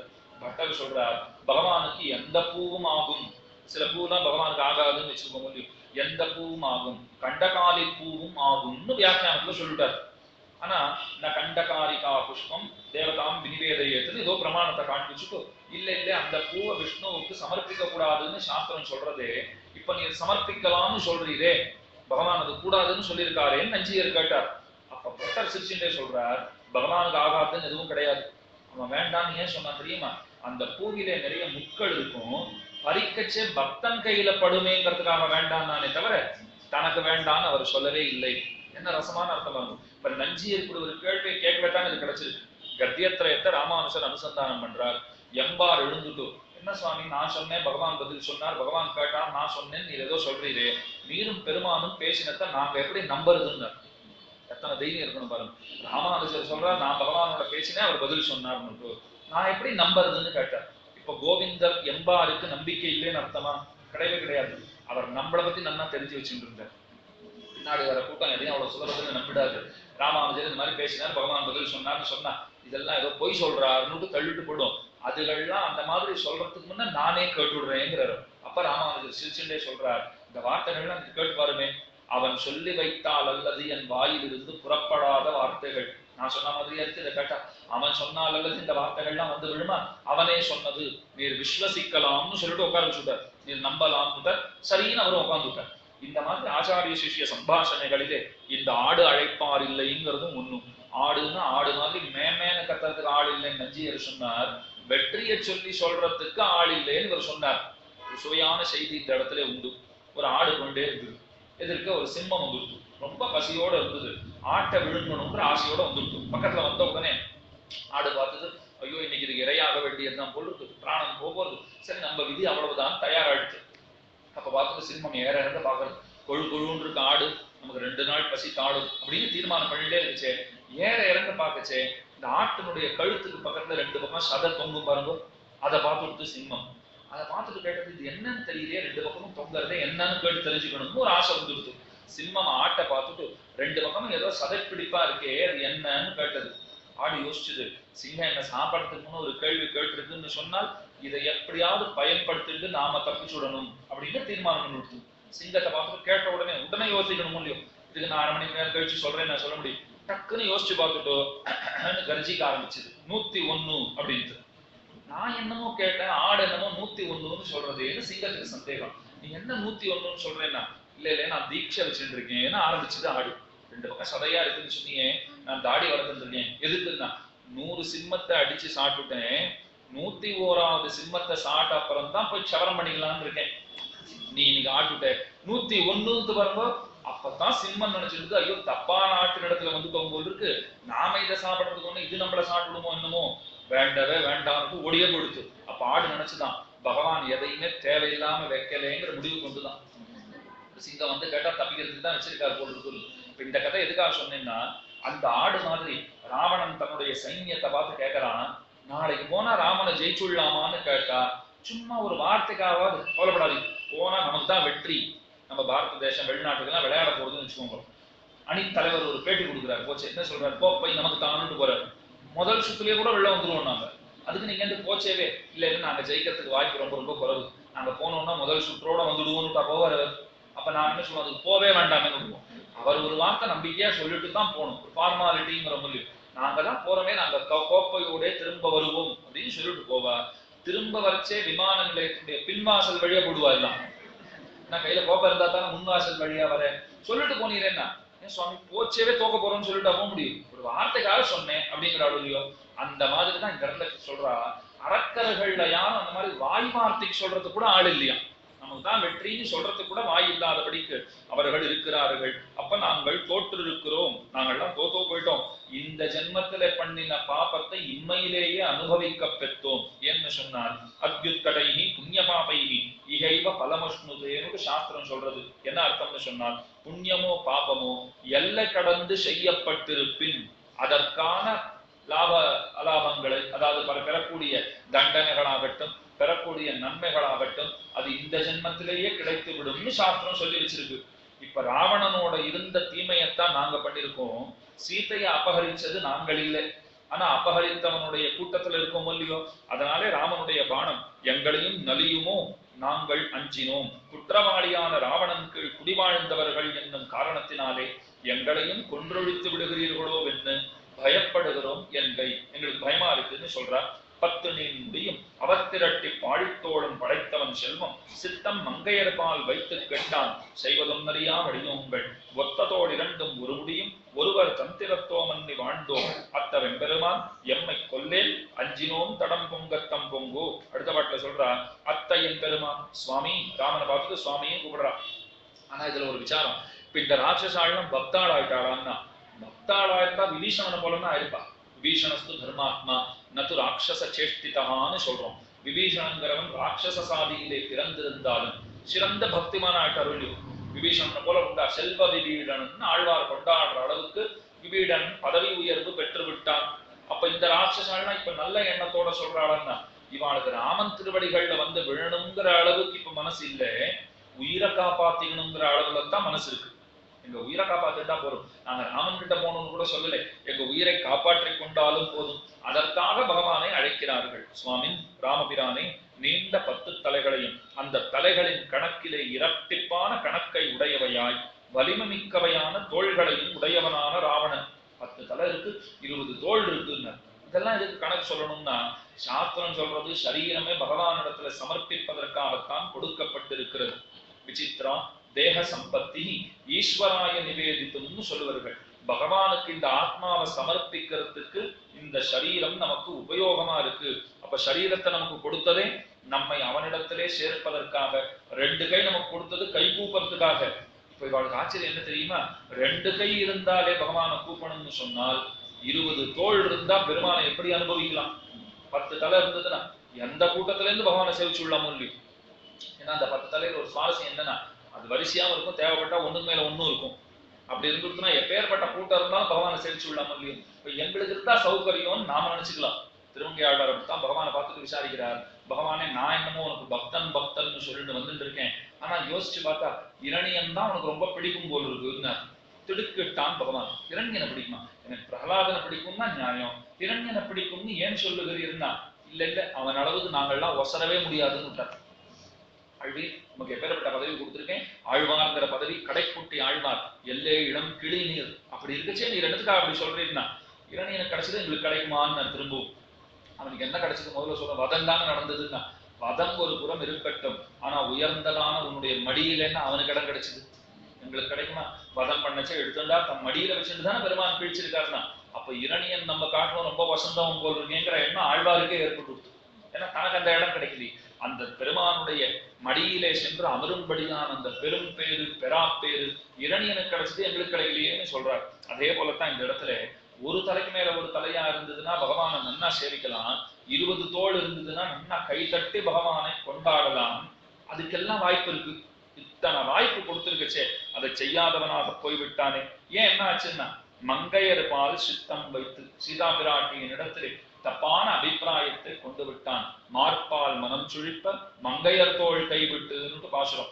பகவான் இடத்துல மனசு இருந்ததுன்னா இதர விஷயங்கள்ல மனசு இருக்காது, இதர விஷயங்கள்ல மனசு இருந்ததுன்னா பகவான் இடத்துல மனசு இருக்காது. இப்ப நாம எல்லாம் என்ன சொல்லிக்கிறது, அதுலயும் இருக்கு போல் இருக்கே, இதுலயும் இருக்கு போல் இருக்கே. சில நேரங்கள்ல பார்த்தா அதுல இருக்கா போல இருக்கு, சில நேரங்கள் இல்ல பல நேரங்கள் இதர விஷயங்கள்ல தான் இருக்குன்னா, அப்ப பகவான் இடத்துல மனசு இருக்கா போல நாம பாசாங்கு பண்ணிட்டு இருக்கோங்கிறது அர்த்தம். ஏன்னு சொன்னா, அதை விரும்பினவனால இன்னொன்னுத்த விரும்பவே முடியாதுன்னு ஸ்பஷ்டமா காட்டுறா. அதை ஆசைப்பட்டவனாலே இன்னொன்னுத்த நிச்சயமா ஆசைப்பட முடியாது. இல்லையே, பணம் காசுலயும் ஆசை இருக்கு, பகவான் இடத்துலயும் ஆசை இருக்கு அப்படின்னா நாம முயற்சி பண்ணிட்டு இருக்கோம்னு வேணும்னா சொல்லலாம். அவனிடத்திலே மட்டும் ஆசையை வைப்பதற்கு நான் முயன்று கொண்டிருக்கிறேன் அப்படின்னு வேணும்னா நம்ம சொல்லி நம்ம கொஞ்சம் தேத்திக்கலாமே தவிர, அது கூட தேத்திக்கிறதா தான் இருக்கு. நமக்கு நாமே ஒரு ஆறுதல் வேணும்னா சொல்லிக்கலாமே தவிர, பகவானிடத்திலே வைக்கப்பட்ட மனசு உடையவர்கள் மற்றொன்னினை அவசியம் விரும்பார்கள். அதுல சந்தேகமே கிடையாது. பரமாத்மனி யோரக்தா விரக்தா அபரமாத்மனின்னு சொல்லிவிட்டார்கள். அப்ப ராகம் பகவானிடத்திலே இருக்கும், துவேஷம் இதர விஷயங்களிலே இருக்கும். ராகம்னா விருப்பு, துவேஷம்னா வெறுப்பு. ஆக பகவானிடத்துல விருப்பு இருக்குன்னா மற்ற விஷயங்கள்ல வெறுப்பு தான் இருக்கணும். இவனுக்கு ஏன் இல்லைன்னா, மங்கையர் பால் சித்தம் வைத்து செல்வம் கெட்டான், தனது செல்வமே அழிய பெற்றான்னு சொல்றார். எப்படின்னா, இனி செய்யத்தக்கதொன்றும் அறிய இல்லாத நாங்கள். இப்ப எங்க பாடுதான் திண்டாட்டமா கொடுத்து, எங்கள் ராஜாவா இருக்கிற ராவணன் தப்பு பண்ணிட்டான், இப்ப நாங்க என்ன பண்றதுன்னு தெரியாத முடிச்சுட்டு இருக்கோம். ஒத்த தோள் 2ம் ஒரு முடியும். கொஞ்சம் யோசிச்சு பாத்துக்கிறா. 20 தோள் இருந்தா நன்னாவா இருக்குன்னு யோசிச்சு பார்த்தா. ராவணனை கொஞ்சம் நினைச்சு பாத்துக்கிறா. 20 தோளோட இருந்தா பூதாகாரமா இருக்கு, பயமா இருக்கு. இதே ராமன் எப்படி இருக்காருன்னா, ஒத்த தோள் 2ம் ஒரு முடியும். அவன் 10 தலையும் இவனுடைய ஒரு தலையும் முன்னூறுதான். அவனுக்கு 10 தலை இருக்கும், பிரயோஜனம் இல்லை. ராமனுடைய ஒரு தலை அத்தனை பேரையும் வாழ வைக்கும் தலை. இந்த தலைக்கு ஈடாகுமான்னு நினைச்சு பாத்துக்கிறா. ஒத்த தோள் 2ம், இந்த தோளுக்கு நிகர் சொல்லணும்னா இந்த தோளம், இந்த தோளுக்கு நிகர் சொல்லணும்னா இந்த தோள், இப்படி ஒன்றுக்கொன்று போட்டியிடுமா போலே விளங்குகிறது. வேதாந்த தேசிகன் ஹிரண்ய வதத்தை ரொம்ப அழகா வர்ணிக்கிறார். எண்ணிறந்த கைகளோட நரசிம்ம பெருமான் வந்தார், இரணியனை மடியிலே கிடாத்தினார், அவன் அப்படியே கிழிக்கிறார். நகக்கச்சக பிரதிகிருத்த தைத்திய வக்ஷஸ்தலின்னு புறத்தாழ்வான் கொண்டாடுறார். ரம்பா அறுக்கிறா போல அறுத்தானாம் பகவான். ஸ்லோகமே அப்படித்தான் பாடியிருக்காரு. நகக்கச்சக பிரதிகிருத்த தைத்திய வக்ஷஸ்தலி சமுத்தருகிற சட்டாட்சுரித பிம்பிதம் ஸ்வமபுகு. இது அப்படியே ரம்பத்தால அறுக்கிறா போலவே இருக்கும். உபன்யாசம் கூட அப்படிதான் இருந்தது. நீங்க சொல்றீங்க உபன்யாசம் கூட ரம்பத்தால அறுக்கிறா போலதான் இருந்தது. இப்ப பகவான் சொல்றார் பாருங்க, அப்படி வெட்டினான், அப்படி கிழித்தான், ரம்பத்தாலை நுதி கொண்டு அறுக்குமா போலே இரணியனை பிளந்தான். வேதாந்த தேசிகன் இன்னொரு மாதிரி வர்ணிக்கிறார். இந்த கைகள்லாம் அப்படியே பாஞ்சு பாஞ்சு போட்டி போட்டு கிழிக்கிறதான். ஏன் அப்படின்னா, ஒரு ஒரு கைக்கும் ஆசையா நான் தான் பிரகலாதனை காப்பாத்துவேன்னு போட்டி போடலாம். அந்த பெருமை எனக்கு தான் கிடைக்கணும், இந்த கை சொல்றதா எனக்கு தான் அந்த பெருமை. அப்ப இந்த கை ஓடி வந்து அதை ஒரு தள்ளுட்டு இரணியனை அப்படியே கிழிக்கிறதாம். இப்ப இப்படி கைகளுக்கிடையே போட்டி நடக்கிறது. ஏன்னு சொன்னா ஒரு பக்தனை காப்பதிலே அத்தனை ஆர்வத்தோட பகவான் இருக்காங்கிறது ஆச்சரியம் இல்லை, பகவானுடைய அவயவம் கூட அப்படித்தான் விளங்குகிறது என்று வெளிப்படுத்துகிறார். அப்ப இந்த இடத்துல யோசிச்சு பார்த்துக்கிறார், அவன் 20 தோளோட இருக்கான், 10 தலையோட இருக்கான், இருந்தாலும் ஒன்னும் அவ்வளவு அழகன்னு சொல்ல முடியாது, பார்த்தாலே பயமாட்டா இருக்கு ராவணனே. ஆனா பகவான் எப்படி இருக்கார், ஒத்த தோடு இரண்டும் ஒரு முடியும், எத்தனை அழகா இருக்கார். ஆஜானுபாகும் அரவிந்த தடாயதாட்சம் ராமம் நிஷாசர விநாசகரம் நமாமின்னு சொல்றவே. ஆக ஒருவரத்தம் திறத்தோமன்னி அத்விதீயரான பெருமாள், ராமனுக்கு நிகரா இன்னொருத்தரை சொல்லத்தான் முடியுமான்னு. ஆக அத்விதீயராக விளங்குகிறார். அத்விதீயரான தேவரீர் பக்கல் இதற்கு முன்பு ஈடுபட்டவர்கள் அல்லாமையாலே வாழ்ந்தோம். வாழ்ந்தோங்கிற வார்த்தை போட்டா, வாழ்ந்தோம்னா சௌக்கியமா இருக்கோங்கிறது அர்த்தம் இல்லை, நான் வாழ்ந்தோம் நாங்க அப்படிங்கிற முடியும், அந்த மாதிரி நாசமா போனோம் அப்படின்னு இந்த இடத்துல தெரிவிக்கிறார்கள்.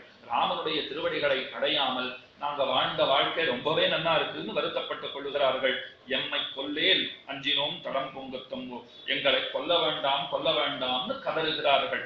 சித்தம் மங்கையர்பால் வைத்து செல்வம் கெட்டான். இந்த இடத்துல சொல்ல வேண்டிய முக்கியமான ஒரு கருத்து உண்டு. ராவணன் மாண்ட பிற்பாடு மந்தோதரி வந்து அழுகிறாள். அழுகிற காலத்திலே சொல்லுகிறாள், இந்திரியாணி புராஜித்வா ஜிதம் திரிபுவனம் துவயான்னு சொல்றார். ராவணனே, ஒரு காலத்துல நீ இந்திரியங்கள் எல்லாம் உன் வசத்துல வச்சிருந்த, அப்படி வைத்திருந்த காலத்திலே உலகனைத்தையும் நீ வென்றிருந்தாய். அப்ப உலகனத்தையும் நீ ஜெயிச்சுட்ட, கெட்ட குணங்களை மேலெழும்பாதபடிக்கு அடக்கி வச்சிருந்த. அப்ப கெட்ட குணங்கள்லாம் ஒரு மீட்டிங் போட்டுதான், இன்னைக்கு நம்மளை அடக்கிட்டான், நமக்கு சான்ஸ் வரைச்சு அவனை மொத்தமா நாம தள்ளணும்னு முடிவு பண்ணிட்டான். இதுக்கு என்ன அர்த்தம் தெரியுமா, தீய குணங்கள் நம் மேலே வந்து விழுவதற்கு தயாராக இருக்கின்றன, அது ஒன்றும் சந்தேகம் கிடையாது. ஏற்கனவே ஆயிரக்கணக்கான தீய குணங்கள், இதுல கோடிக்கணக்கான தீய குணங்கள் வருவதற்கு தயாராக இருக்கின்றன. அதனால்தான் ஆண்டாள் பாடும் பொழுது தூயோமாய் வந்து நாம் தூமலர் தூவி தொழுது வாயினால் பாடி மனத்தினால் சிந்திக்க போய பிழையும் புகுதருவான் மின்னனம்னு பாடினாள். புகுதருவான் மின்னனம்னு வாசல்ல தயாரா இருக்கிற பாபங்கள். இவன் எப்ப ஏமாறுவான், இவன் தலையில ஏறி அமர்ந்துக்கலாம்னு காசல் இருக்கு, மனசுனால அபச்சாரப்பட்டு விடுறோம். எதால பண்ணலன்னா, சரீரத்தால பண்ணல, வாக்குனால பண்ணலன்னா கூட மனசு அடக்க முடியுறவர்கள். மனசுனால எத்தனை விதமான அபச்சாரங்களை அபராதங்களை செய்து விடுகிறோம். அப்ப மனசை ஜாக்கிரதையா பார்த்துக்கணும்ட்டு நம்ம ஆச்சாரியர்கள் அடிக்கடி அதனாலதான் சொல்றாங்க. நல்ல நெஞ்சே, நீ ஆழ்வார் பாடுற நல்ல நெஞ்சே நல்ல நெஞ்சே, அது அப்பப்ப அதன் தலையில ஒரு ஐஸ் கட்டியை வச்சுட்டு நம்ம வசத்துல மனசை எப்படி வச்சுட்டே இருக்கணுமா. சாயங்கால உபன்யாசம் இருக்கு, தயவு செஞ்சு நான் அங்க போறதுக்கு நீ சககாரம் பண்ணணும், முதல்லயே சொல்லி வச்சுக்கணும். அது நாள் பூரா காத்தாலே நீங்க சொல்லி வச்சுக்கணும். மனசை சாயங்காலம் அந்த வேளையில வேண்டாம், அங்க போனா எனக்கு தூக்கமா வருது வேண்டாங்கிற எண்ணத்துக்கு நான் வந்துடக்கூடாது. தூங்கினாலும் அங்க போய் தூங்கணும். உபன்யாசகர் எதிர தூங்கினால்தான் அவர் எப்படி சொல்றாருன்னு அவருக்கு புரியும்.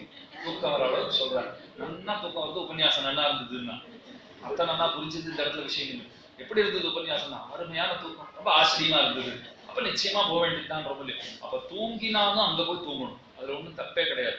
ஆனா கொரட்டை விடா தூங்கணும், அது மற்றவாளுக்கு சிரமம் ஏற்படுறது இல்லை, கேட்கிறவாளுக்கு அதனால தூக்கம் வந்துருக்குன்னா அப்ப நன்னா தூங்கலாம், அது ஒண்ணும் இல்லை. இந்த இடத்துல தெரிவிக்கிறாள் மந்தோதரி, நீ ஒரு காலத்திலே ஐம்புலன்களையும் வென்றிருந்தாய்.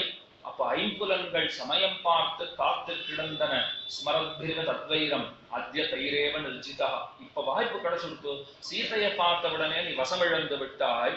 அப்ப சிறைப்பிடித்து வைத்திருந்த புலன்கள் எல்லாம் வெளியில வந்துடுத்து, அத்தனை இவனை பிடிச்சு சிறையில தள்ளிடுத்து, அதனால் தான் கீழே கிடக்கிறாய் என்று தானும் கதறுகிறாள். ஆக சித்தம் மங்கையர்பால் வைத்ததாலே இவ்விதமான ஒரு தன்மையை அடைந்தான். அதுக்கு மேல தெரிவிக்கிறார், தண்டகாரணியம் புகுந்தன்னு தையலை தகவிலியும் கோமான் கொண்டு போந்து கெட்டான் எமக்கிங்கோர் குத்தமில்லை கொல்லேல் குலவேந்தே. நாங்க ஏதாவது தப்பு பண்ணோமா, ராவணன் தான் தப்பு பண்ணிருக்கான், எங்களை கொண்டுடாதேன்னு வேண்டுகிறார்கள். தண்டகாரியம் புகுந்தன்னு தையலை தகவிலியம் கோமான். தையல்னு சொன்னால் தையலாள், அழகிலே சிறந்தவளான சீதா பிராட்டியை தண்டகாரண்யத்துல இருக்க சேர்த்தா ராவணன் அபகரித்து கொண்டு போகிறான். இதுக்கேன் தண்டகாரண்யம்னு பேர் வந்ததுங்கிறதுக்கு ரொம்ப அழகான ஒரு சரித்திரம் தெரிவிக்கிறார்கள். இக்ஷ்வாகுவினுடைய குலத்திலே பிறந்தவன். இக்ஷ்வாகு மகாராஜனுடைய 100 பிள்ளைகளிலே கடைப்பட்டவன் ஒருத்தன் இருந்தான். மூடனா இருந்தான், மூர்க்கனா இருந்தான், துஷ்டனா இருந்தான். அவனுக்கு எதிர்காலத்துல என்ன நடக்க போறதுங்கிறத ஏற்கனவே தெரிஞ்சு வச்சுட்டான் தமப்பன். அதனால இக்ஷ்வாக்கு என்ன பேர் வச்சான் தெரியுமா, பெரிய தண்டனை கிடை போறது, தண்டகன்னே பேர் வச்சுடுறேன்னு வச்சுட்டான். பின்னால பெரிய தண்டனை அடைய போறான், தண்டகன்னு பேர் வச்சுடுறேன் என்று வைத்து விட்டான். அவன் ஒருத்தரை மதிக்காத திரிந்து கொண்டிருந்தவன். விந்தியமலை பக்கத்துல ஒரு நிலத்தை ஆக்கிரமிச்சுட்டு அதை தன்னுடைய ஆட்சிக்கு உரியதாக கொண்டான். தன்னை அரசனாக பட்டம் சூட்டி கொண்டான். அந்த இடத்துல இருந்து கொண்டு ஏதோ ராஜ்ய பரிபாலனம் பண்றேன்ட்டு ஏதோ தீய வழிகள்ல ஒரு அரக்கனாத்தான் நடந்துட்டு இருந்தான், அசுரனாத்தான் நடந்துட்டு இருந்தான். சுக்கராச்சாரியருடைய ஆசிரமத்துக்கு போனான். சுக்கராச்சாரியருடைய பெண்ணை பார்த்தான், காமவசப்பட்டான், அவளை மானபங்கப்படுத்திட்டான். சுக்கராச்சாரியர் கோபம் வந்துருச்சு, என் பெண்ணை இந்த மாதிரி பண்ணிட்டு இன்னும் 7 நாட்களிலே நீ ஆளும் பிரதேசம் இருக்கே, 7ஆம் நாள் மண்மழை பொழியும், உன் தேசமே மொத்தமா அழிஞ்சு போடும், காட்டை விட மோசமான தன்மையை அடைஞ்சிடும்னு சாபம் கொடுத்துட்டார். அந்த இடத்துக்கு தான் தண்டகாரண்யம்னு பேர் வந்தது. அந்த தண்டகாரண்யத்திலே இருக்கிற பொழுதுதான் சீதையை கவர்ந்து சென்றான் ராவணன். தையல் அழகு, அழகுடையவளை கவர்ந்து சென்றான். அவன் செஞ்ச தப்புக்கு எங்களை தண்டிச்சுடாதேன்னு வேண்டுகிறார்கள் இவ்விடத்திலே. நாங்கள் ஏதாவது தப்பு பண்ணோமா? எங்கள்கிட்ட ஒரு குற்றமும் கிடையாது. பெண்டிரால் கெடும் இக்குடி தன்னை, இந்த குடியே இப்படிதான் இருக்கு, இந்த குடும்பமே இப்படிதான் இருக்கு, ராட்சச குடும்பமே இப்படித்தான். செய்ய வேண்டியதெல்லாம் செய்யாமல் எதெல்லாம் செய்யக்கூடாதோ அதெல்லாம் செய்து கொண்டு நாசமடைந்து வருகிறார்கள். இதைத்தான் கிருத்திய அகரணம் அகிருத்திய கரணம்னு சொல்லுவார்கள். எது செய்யணுமோ அதை செய்யாம இருக்கிறது ஒரு பாபம், எது செய்யக்கூடாதோ அதை செய்யறது ஒரு பாபம். இப்ப இது ரெண்டுமே நிறைய முன்னிட்டு இருக்கோம், கவனிச்சு பாருங்க. திருக்கச்சி நம்பிகளும் அதை சொல்றார், வேதாந்த தேசிகனும் அதை சொல்றார். அகிருத்தியானாம் ச கரணம் கிருத்தியானாம் வர்ஜனம் சமேன்னு சொல்றார். எதெல்லாம் பண்ணக்கூடாதோ அதெல்லாம் பண்றேன். ஏன் ஆளவந்தார் பாடும் பொழுது நனிந்திதம் கர்ம ததஸ்தி லோகே சஹசிரசோ என்னமயாபியதாயின்னு சொல்றார். செய்யக்கூடாதுன்னு சாஸ்திரம் எதை சொல்லியிருக்கோ அதை நான் சுமாரா ஒரு 1000 தடவை பண்ணியிருப்பேங்கிறது. செய்யக்கூடாதுன்னு சாஸ்திரம் சொல்லியிருக்கு தெரியுமே, பொய் சொல்லக்கூடாது அப்படின்னா. வேடிக்கை அப்படின்னு சொல்றது உண்டு. ஒரு 10 வருஷத்துக்கு முன்னே ஒரு சர்ச்சை நடந்து ஒரு ஆராய்ச்சி பண்ணி ஒரு முடிவை வெளியிட்டான். ஒரு மனுஷனும் ஒரு நாளைக்கு 375 பொய் சொல்றான்னு எழுதி வச்சா. இது ஒரு சராசரி கணக்கு, ஆவரேஜ் சொல்றோம் பாருங்க. அப்புறம் யோசிச்சு பார்த்தேன், இது 10 வருஷத்துக்கு முந்தைய கணக்கு. செல்போன் கண்டுபிடிக்காத பொழுது இருந்த கணக்குன்னு வச்சுக்கோங்க, 10-15 வருஷம் வச்சுக்கோங்களேன். இப்ப கணக்கு எடுத்தோம்னு சொன்னால் 375 பக்கத்துல 2 சூன்யம் போட்டுக்கணும். போட்டுண்டாலும் குறைவாத்தான் இருக்கும். ஏன்னு சொன்னா அது வந்தப்புறம் நிறைய பொய்கள். புண்ணியாசத்துக்கு 6:30 மணி வந்தாச்சுன்னா அப்பத்தான் ஆத்துல இருந்தே கலந்துருப்போம். இப்போ வந்துட்டோம் 5 நிமிஷம். ஏன்னா நம்ம இன்னும் 3/4 மணி ஆகும்னா உட்காந்து கிளம்பி விடுவாடு இல்லையோ, அதுக்குள்ள நாம போய் சேர்ந்து விடலாம். இப்ப எத்தனையோ பொய்களை அத்தனை பேர் பேச ஆரம்பிச்சுட்டா. பொய் பேசாதேன்னு சாஸ்திரம், சத்தியம் வதான்னு சொல்றது, உண்மையே பேசுங்கிறது. இப்ப மாறி பண்றோம் இல்லையோ, சத்தியம் வதான்னு சொன்னதை செய்யல, அன்றுதம் நோவதேத்துங்கிறத செஞ்சுட்டே இருக்கேன். பொய் சொல்லாதேங்கிறத நான் பொய் சொல்லிட்டே இருக்கேன், சத்தியமே பேசுங்கிறத பேசாத இருக்கேன். அப்ப செய்ய வேண்டியதை செய்யல, செய்யக்கூடாததை செய்து கொண்டிருக்கிறேன். இப்படியான பாபங்கள் எல்லாம் ஏற்படுகிறது.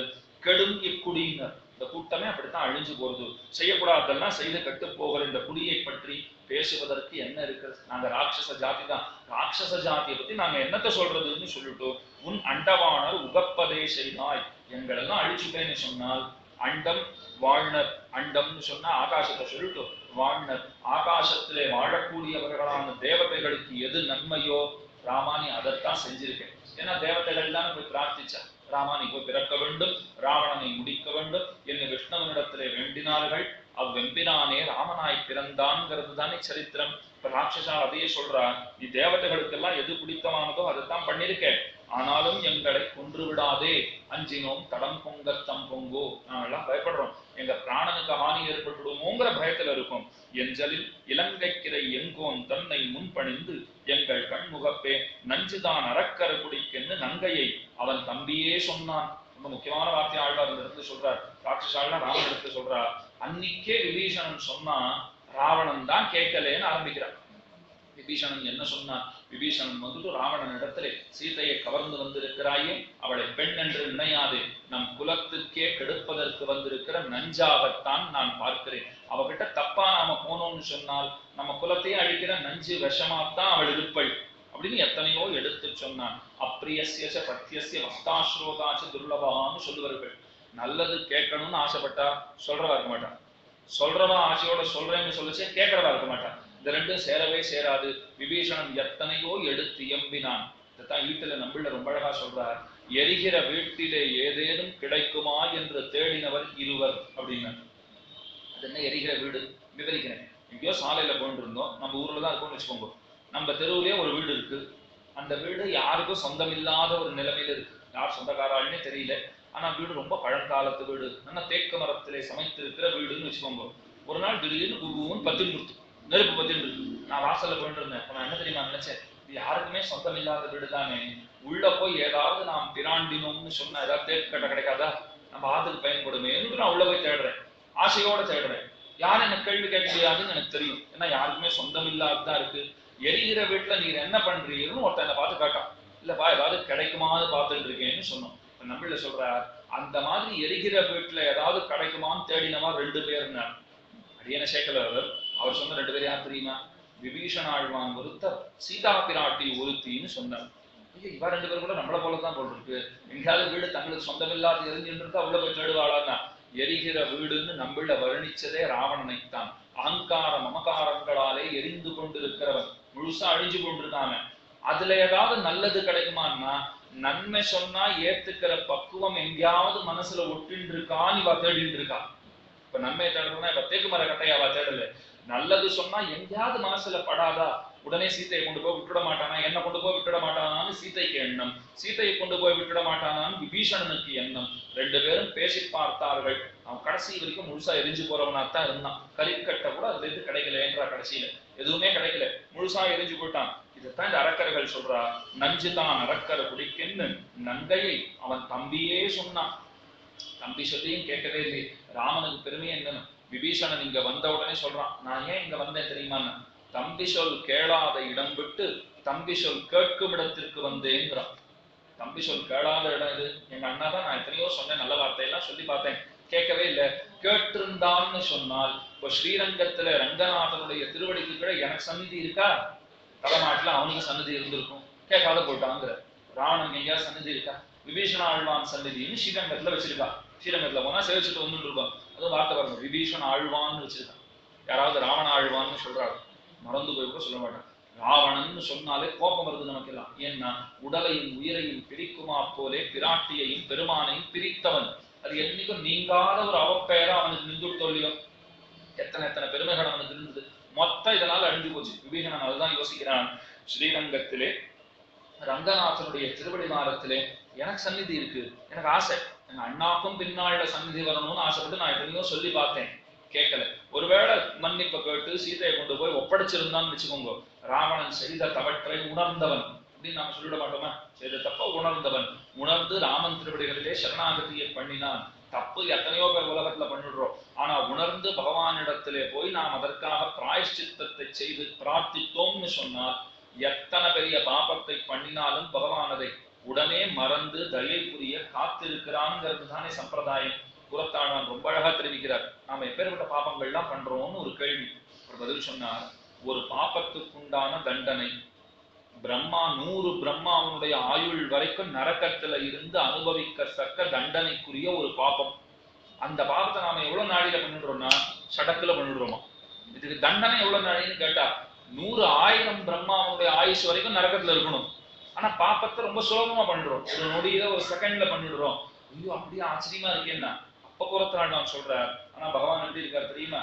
போய் நின்றுட்டு 2 கையை கூப்பிட்டு நான் தான் பாபம் பண்ணவன் மனசு விட்டு சொல்லிடணும். ஏன்னா சரணாகதி அதுதானே. அகமஸ்மி அபராதானாம் ஆலயா அகிஞ்சனா அகதி துவமேவோபாய பூர்வமே பவேதி இது பிரார்த்தனாமதி சரணாகதின்னு சரணாகதிக்கு அர்த்தம் சொல்றா. ஆரம்பமே என்ன வந்தது பாருங்க, அகமஸ்மி அபராதானாம் ஆலயா, நான் தான் பாப்பங்களுக்கு எல்லாம் இருப்பிடமா இருக்கேன். இந்த பாப்பம் அன்னைக்கு அந்த ரோட்ல பண்ணன யார் தெரியுறதான்னு கேட்கணும் பெருமாளை பார்த்துட்டு. அவருக்கு தெரியாதுதா, எஸ் சர்வஜா சர்வவித்து, ஆனா நம்மளா சொல்லணும் அது நான் தான். அது இதான் இவ்வளவு பெருமையா சொல்றேன்னா நீ இருக்கிற தைரியத்துலதான். கைகூப்பினாதான் மன்னிக்கிற சுவாவம் உன்னோடதான் இருக்கு. கைகூப்பி மன்னித்துடுன்னு சொன்னால் எத்தனை பெரிய பாபம் செய்தாலும், திருமாலையில தொண்டடிப்படியாளர் சொல்லல, எத்தனை எளியனார்க்கும் இறங்கும் நம் அரங்கனாய் பித்தனை பெற்று வந்தோன்னு சொல்றார். இப்ப பாபங்கள்லாம் செஞ்சிருக்கிறதுனால தான் நான் பயப்படுறேன். பாபமே பண்ணலன்னா நான் என்னத்துக்கு பயப்படணும்? பயப்பட வேண்டிய தேவையே கிடையாது. அப்ப கை கூப்பிட்டு வந்திருக்கேன். அஞ்சலிங்கிற ஹஸ்தம் நம்மிடத்திலே உண்டுங்கிறார் வேதாந்த தேசிகன். பகவான் சொல்றாரு, இத்தனை பாபம் பண்ணிருக்கேன்னு சொல்றீரே, உங்க பேர்ல அம்பு விடுறேங்க, அஸ்திரத்தால் அடிக்கிறேன். இவர் சொன்னார், யுத்தம் தான் நானும் தயார், நீ அஸ்திரத்தால் அடிச்ச, என்கிட்டயும் ஒரு அஸ்திரம் இருக்குங்க. பகவானுக்கு ஆச்சரியம், இத்தனை நாள் கை கூப்பி வேண்டிட்டு இருந்து இப்ப அஸ்திரம் போடுறேன் உடனே நீனும் சண்டை போடுறேன்னு சொல்றீங்க, என்ன அஸ்திரம் வச்சிருக்கு? பிரம்மாஸ்திரமா, நாகாஸ்திரமா, வாயுவாஸ்திரமா? தேசிகர் சொன்னார், பொறுப்பு, இதுக்கெல்லாம் மேலான அஸ்திரம் அதுன்னார். என்னென்ன? அஞ்சலிங்கிற அஸ்திரம் இருக்கு. நாங்க கை கூப்பிட்டோம்னு சொன்னா உன்னால எதுவுமே செய்ய முடியாது. அடுத்த கணம் நீ எய்த அம்பெல்லாம் திரும்ப வாங்கி அம்பரா தூணில போட்டுவே. ஏன்னா நாங்கதான் கை கூப்பிட்டோமே. இந்த அஸ்திரம் இருக்கிற வரைக்கும் நம்மை பகவானால எதுவுமே செய்ய முடியாதுன்னு நமக்கு ஆச்சாரியர்கள்லாம் காட்டி கொடுக்குறார். ஆனா அதுக்கு அர்த்தம் இப்படி பண்ணிக்கூடாது, பாவம் பண்ணிட்டு கை கூப்பிடுறேன், பாவம் உண்டு கை கூப்பிட அப்படின்னு பிராயஷ்சித்தம்ங்கிறது இனிமேல் செய்யாதபடிக்கு நாம யோசிச்சுக்கணும். பశ్చాத்தாபம்னாலே அதுதான்.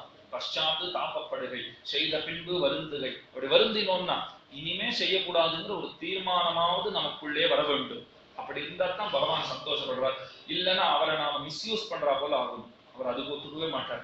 உன்னுடைய காரண காரியங்களுக்காக நீ செய்த தவறுகளை நான் மன்னிக்கிறேன் என்பதற்காக நீ அதையே செஞ்சுண்டு எப்பவுமே என்னிடத்துல அப்படியே நடந்துள்ளான்னு நினைச்சுக்காது. ஏன்னா பௌண்டரக வாசுதேவன் சரித்திரம்னு கேள்விப்பட்டிருப்பீங்க. பௌண்டரக வாசுதேவன்கிறவர் கொஞ்சம் கண்ணனையும் பார்க்கலாம், ராமனோட சேர்ந்து கண்ணனையும் பார்த்து விடலாம். கண்ணனுக்கு நண்பனாத்தான் இருந்தார். அது நண்பனா இருந்தவர் சீமாலிகன். சீமாலிகன் ஒருத்தர் நண்பனாத்தான் இருந்தார். அந்த சீமாலிகனையும் பெருமான் முடித்தான். ஏன்னு சொன்னா இந்த நண்பரா இருக்கேன்னு சொல்லிட்டு நிறைய பாபங்களை அவர் செஞ்சுட்டு இருந்தார். பகவான் பார்த்தார், போனா போறது நண்பன் தானே நண்பன் தானே விட்டுட்டு இருந்தார். ஆனா ஒரு கட்டத்துல எல்லாம் வந்து சொல்லிட்டா, கண்ணா உனக்காகத்தான் விட்டு வச்சிருக்கோம்ட்டா. இல்லனாலும் எங்களால ஒண்ணும் பண்ண முடியல, ஏன்னா ரொம்ப பலசாலியா வேற இருக்கான், உன் நண்பன் சொல்லிட்டு தப்பு பண்றானே, இது நியாயமானு கேட்டார். கண்ணன் பார்த்தார் எப்படி முடிக்கிறதுன்னு. அந்த சீமாலிகன், இது பெரியாழ்வார் சொல்ற சரித்திரம். நேற்று சொன்ன பாருங்க, சில சரித்திரங்களை இவா மட்டும்தான் சொல்றா, வேற யாருமே சொல்லலை. ஏன்னா மயர் வர மத்தினாலும் அருள பெற்றமையாதே. இன்னொன்னு பெரியாழ்வாருடைய சமயானுஷ்டமா அது சொல்லிடுறேன். ஹனுமான் போய் அடையாளங்கள்லாம் சொல்றார், நான் ராமனுடைய தூதன் அப்படின்னு அடையாளங்கள்லாம் சொல்லச்சே, வால்மீகியே சொல்லாத ஒரு அந்தரங்க அடையாளத்தை ஹனுமான் மட்டும்தான் சொல்றார். மல்லிகை மாலை கொண்டு அங்க ஆர்த்ததுமோர் அடையாளம்னு தெரிவிக்கிறார். சீத்தையை பார்த்துட்டு சொல்றார், நீரும் ராமனும் ஏகாந்தமாக பள்ளி அறையிலே படுக்கை அறையிலே இருக்கிற பொழுது ராமன் சற்றே விலகி போக பார்த்தான், அப்ப நீ என்ன பண்ணிருன்னு சொல்லட்டுமான்னு கேட்கிறான். சீத்தைக்கு எப்படி இருந்திருக்கும் பாருங்க. இது என்ன ஆச்சரியமா இருக்கு, நானும் ராமனும் ஏகாந்தத்துல இருந்த பொழுது இவன் சொல்றான்னு சொன்னால் அப்ப நிச்சயமா ராமனுக்கு இவன் வேண்டியவனாத்தான் இருக்கணும். ஏன்னா நான் சொல்லலை, ராமன் சொல்லியிருந்தா தான் இவனுக்கு தெரிஞ்சிருக்கணும். என்ன பண்ணேன்னு சீத்தை கேட்டாள். சற்றே ராமன் நகர்ந்து போக முற்பட்டான். அப்ப மல்லிகை மாலை எடுத்து அவன் கழுத்துல போட்டு அப்படியே தரதரன்னு உங்க பக்கம் இழுத்தீரே ஞாபகம் இருக்கான்னு கேட்டார் ஹனுமான். ஆடிப்போனாள் சீத்தை ஒரு கணம். சத்தியமா நீ ராமனுடைய தூதன் நான் நம்பிட்டேன்னா. ஆச்சாரியால் பார்த்தா இது தெரிஞ்சது மொத்தமே 4 பேர் தான். இப்படி சுவாமி 3 பேர் தானே என்ன பெரியாழ்வார் சொல்லியிருக்காரு. ராமனுக்கு தெரியும், சீதைக்கு தெரியும், ஹனுமானுக்கு தெரியும். இந்த மாதிரி எங்க 2 பேருக்குள்ள நடந்தது நான் ஹனுமானுக்கு சொன்னேன், இப்போ உனக்கு சொல்றேங்கிற பெரியாழ்வாரை பார்த்துட்டு ராமன். அதனால்தான் பெரியாழ்வார் பாடி வச்சிருக்கார். அதே போல சீமாலிகன் ராமன் சொன்ன உடனே கண்ணன் பார்த்தார். எனக்கு நானும் ஒரு கதை சொல்றேன், உங்களுக்கு வேற யாருக்குமே தெரியாது, எந்த மகரிஷிக்கும் சொல்லாத ஒரு கதையை உங்களுக்கு சொல்றேன் கேட்டுக்கோன்னு ஆரம்பிச்சார். சீமாலிகன் எனக்கு ஒரு தோழன். இல்லையே பாகவதத்துல இல்லையே மகாபாரதத்துல இல்லையே எதுலையுமே இல்லையேன்னா, நான் சொல்றேன் கேட்டுக்கோம், எனக்கு அப்படி ஒரு தோழன் அப்படின்னு ஆரம்பிக்கிறார். நிறைய தப்பு எல்லாம் பண்ணிட்டு இருந்தான். ஒரு நாள் வந்துட்டு சக்கராயுதம் கத்துக்கணும்னு ஆசைப்பட்டான். இதுதான் சமயம்னு பார்த்தேன். சக்கரம் என்னாலேயே கையில பிடிச்சிக்க முடியறது இல்லை, இவன் கையில கொடுத்தா நிச்சயமா அவன் போடுவான். இவனை கொல்றதுக்கு இத்தனால் மனசு வராது இருந்தது. இப்ப கூட நான் என்ன சொல்லுவேன் தெரியுமா, சக்கராயுதம் கத்து கொடுத்துச்சே போயிட்டான். சக்கராயுதம் கத்துக்கணும்னு ஆசைப்பட்டான், கொடுத்தேன் போயிட்டான். கொல்லணும்னு தீர்மானம் பண்ணிட்டார் பெருமாள். அப்ப சக்கராயுதத்தை கொடுத்தா அவன் கழுத்தை வெட்டிட்டு போயே சேர்ந்தான். சீமாலிகனுடைய சரித்திரம் இது ஆழ்வார் மட்டும்தான் சொல்லியிருக்கார். எதுக்கு சொல்றேன்னு, இப்ப பகவானுக்கு வேண்டியவன்கிற பேரை வச்சுட்டு நாம தப்பு மேல தப்பு பண்ணிட்டு அப்புறம் போய் கை கூப்பினா மன்னிப்பாரான்னா மன்னிக்க மாட்டாருங்கிறது தான் நாம வருத்தப்படக்கூடிய உண்மை. நமக்கு வருத்தம் தான் ஏற்படும், ஏன்னா செஞ்சுட்டான்னு இருக்கும். நாம ரொம்ப அணுக்கர்னு சொல்லிட்டு பண்றோம். என்ன சாஸ்திரம் சொல்றது, அணுக்கர்னு சொல்லிட்டு பாபம் பண்ணினா பன்மடங்கு அதிகம் வருது. இப்ப சாதாரணமாக இருக்கு மனுஸ்மிருதி, எல்லாருக்கும் சொல்றாங்க. மனுஸ்மிருதி ஒரு சாராருக்காக ஒரு வருணத்தை மட்டும் தூக்கி பிடிக்கிறது அப்படி கிடையவே கிடையாது. ஒரு திருடுன்னு வந்ததுன்னு வச்சுக்கோங்களேன், இப்ப திருட்டை சதுர்த்தன் ஒருத்தன் செய்தான்னா அவனுக்கு 28 கசையடின்னு சொல்றது. அதே திருட்ட அதே பொருளை ஒரு அந்தணன் செய்தான்னு சொன்னால் அவனுக்கு 128 கசையடிங்கிறது. எப்படி இருக்கு பாருங்க. ஒரே திருடு தான் 5 ரூபாய். நான் திருடினா எனக்கு ஒரு மாதிரியான தண்டனை, சதுர்த்தன் திருடினான்னு அவனுக்கு ஒரு மாதிரியான தண்டனை. ஏன் அப்படின்னா அவன் விஷயம் தெரியாதவன் அவன் திருடினான்னு சொன்னால் பெருசா அவன் தண்டனை இல்லை. விஷயம் தெரிந்தவனான நீ செய்தது தப்புதானே அப்படின்னு சாஸ்திரம் நமக்கு காட்டி கொடுக்குறது. அப்ப பகவான் இடத்துல கொஞ்சம் ஜாகிரதையா தான் இருக்கணும் என்பது தெரிகிறது. ஆக நங்கையை அவன் தம்பியே சொன்னான். அவன் தம்பி எத்தனையோ சொன்னான், ஆனா கேட்டுக்கல. ராவணன் எதையும் கேட்டுக்கொள்ளாமல் இருந்தான். விஞ்சயமானவர் வேண்டித்தே பட்டோம். மேல இருக்கிற தேவர்கள் எல்லாம் வித்யாதரர்கள் எல்லாம் என்ன வேண்டினார்களோ அதுதான் கீழே நடந்துட்டு இருக்கு. ராவணனை கொல்லணும் போயிடுவான்னு சொல்லி அனுப்பிச்சாலும் இல்லையோ அதான் நடந்துட்டு இருக்கு. வேரிமாறு பொழில் மாமையில் என்ன அஞ்சலோதியை கொண்டு நடமின் அஞ்சினோம் தடம் பொங்கத்தம் பொங்கோ. இதோ ராவணனை கொன்னாச்சு, சீதையை அழைச்சிட்டு போயிட்டு வா, எங்களை விட்டுடுகிறான். நாங்கள்லாம் பயந்திருக்கோம், எங்களை விட்டுவிட வேண்டியது.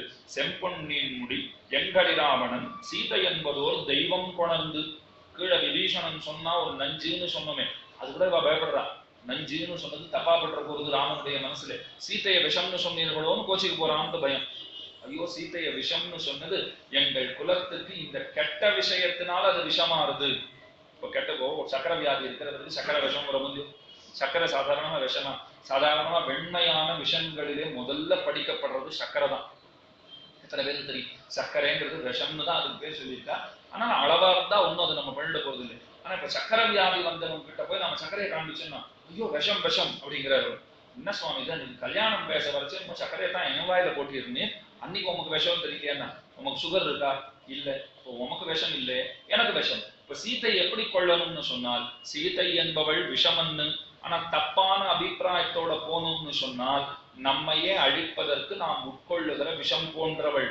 கற்புக்கே அணிகலனாய் கற்புக்கோர் இருப்பிடமாய் கற்பு கனலாய் விளங்குமவள். அப்ப நம்ம தப்பான அபிப்பிராயத்தை கிட்ட போனோம்னா நமக்கு விஷமாக விளங்கக்கூடியவள். இருந்தாலும் ராமன் தப்பா புரிஞ்சுருவானுங்கிற பயம். மேல சொல்றார் சீத்தை என்பதோர் தெய்வம் கொணர்ந்துன்னு. எதுக்கு மம்பு? விஷம்னு ஏன் சொல்லணும்? தெய்வம்னே சொல்லிடுறோம். செம்பொன் நின்முடி எங்கள் ராவணன் சீத்தை என்பதோர் தெய்வம் கொணர்ந்து வம்புலாங்கடிகாக சிறையா வைத்ததே குத்தமாயித்து காணீர். கொஞ்சம் நம்மாழ்வார் எழுத்துப்போம், அவரை விட்டுட வேண்டாம். தனிச்சிறையில் விளப்புத்த கிளிமொழியாள்னு சொல்றவங்க.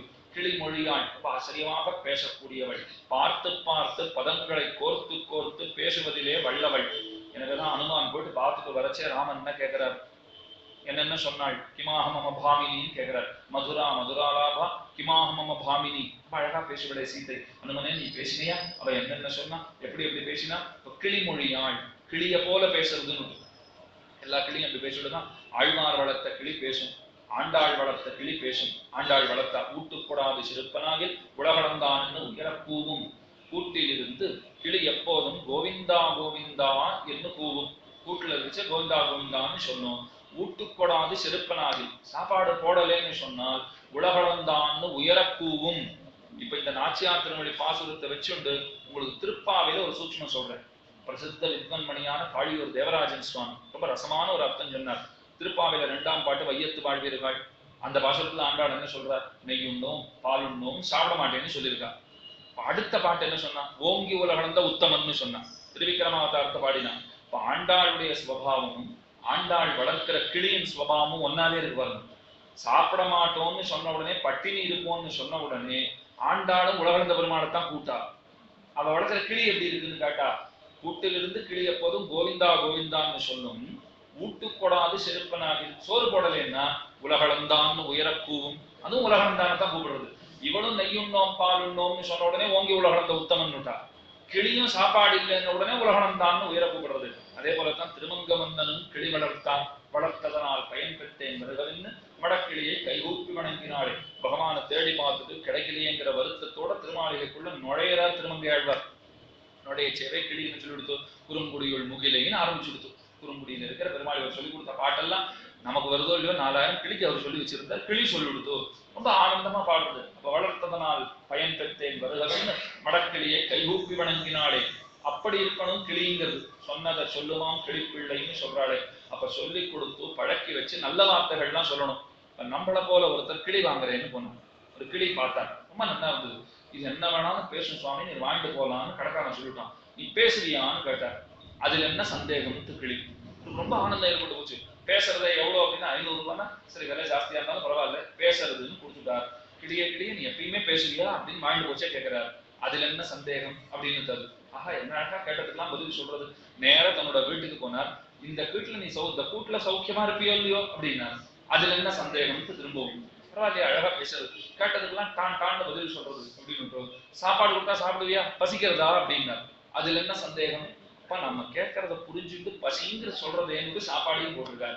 நான் வெளியில போயிட்டு வரேன், என்னை பாக்குறதுக்கு யாராவது வந்தா யார் இன்னார்னு கேட்டு எனக்கு நீ நிச்சயமா சொல்லுவியா அப்படின்னா அதுல என்ன சந்தேகம்.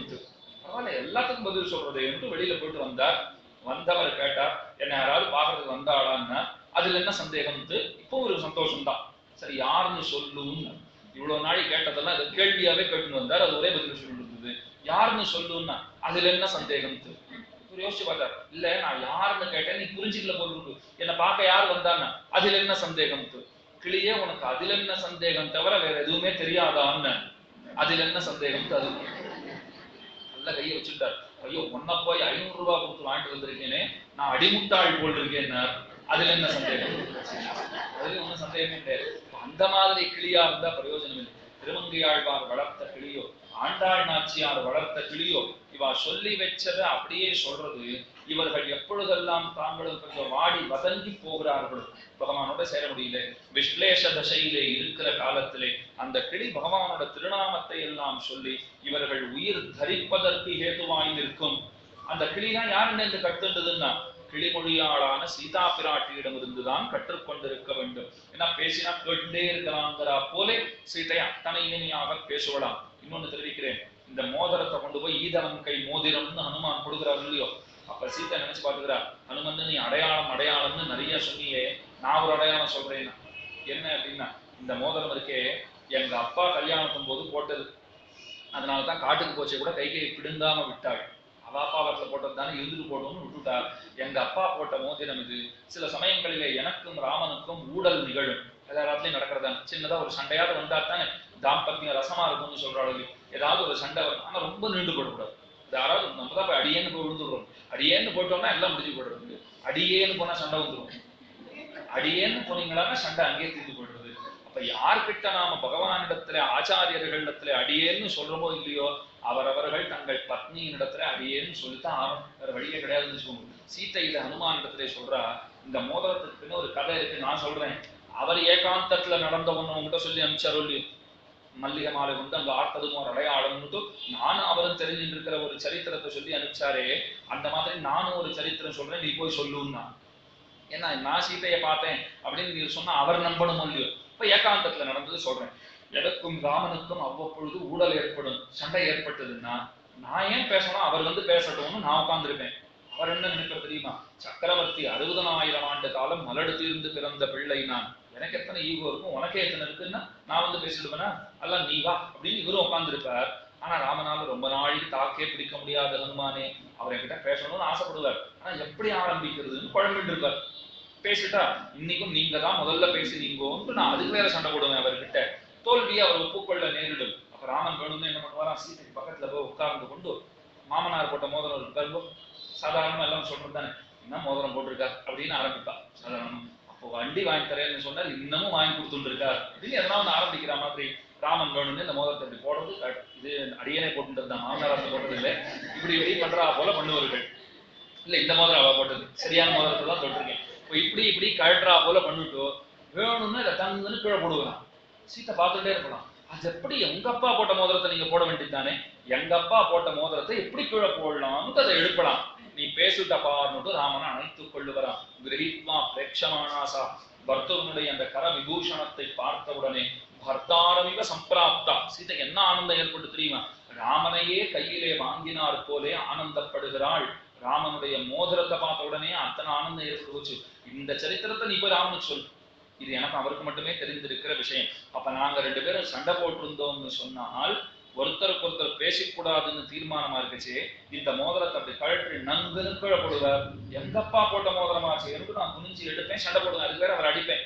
அடிச்சா அவர் சந்தோஷப்படுகிறார். ஏன்னா கண்ணனுடைய சரித்திரத்துல குலசேகர ஆழ்வார் பாடுறார் பாருங்க, இன்னன் கையகர் தீங்கொரு நாள் வருது என்சினம் தீர்வன் தானேன்னு பாடியிருக்கார். கோபிகைகள்லாம் அடிச்சா கண்ணனுக்கு சந்தோஷம், நான் அடிச்சாலாவது கைப்படுறதேன்னு சந்தோஷப்படுறான். நான் அந்த பாக்கியம் நமக்கு கிட்டியதுன்னு பகவான் இந்த இடத்துல அடி சரியா விழல பாருன்னு காட்டுற அளவுக்கு பகவான் அந்த அளவுக்கு சுனைக்கேடனா இருக்கான். சுனைக்கேடன்னு நம்ம ஆச்சாரியர்கள் அடிக்கடி கண்ணனுக்கு சொல்லுவார்கள்.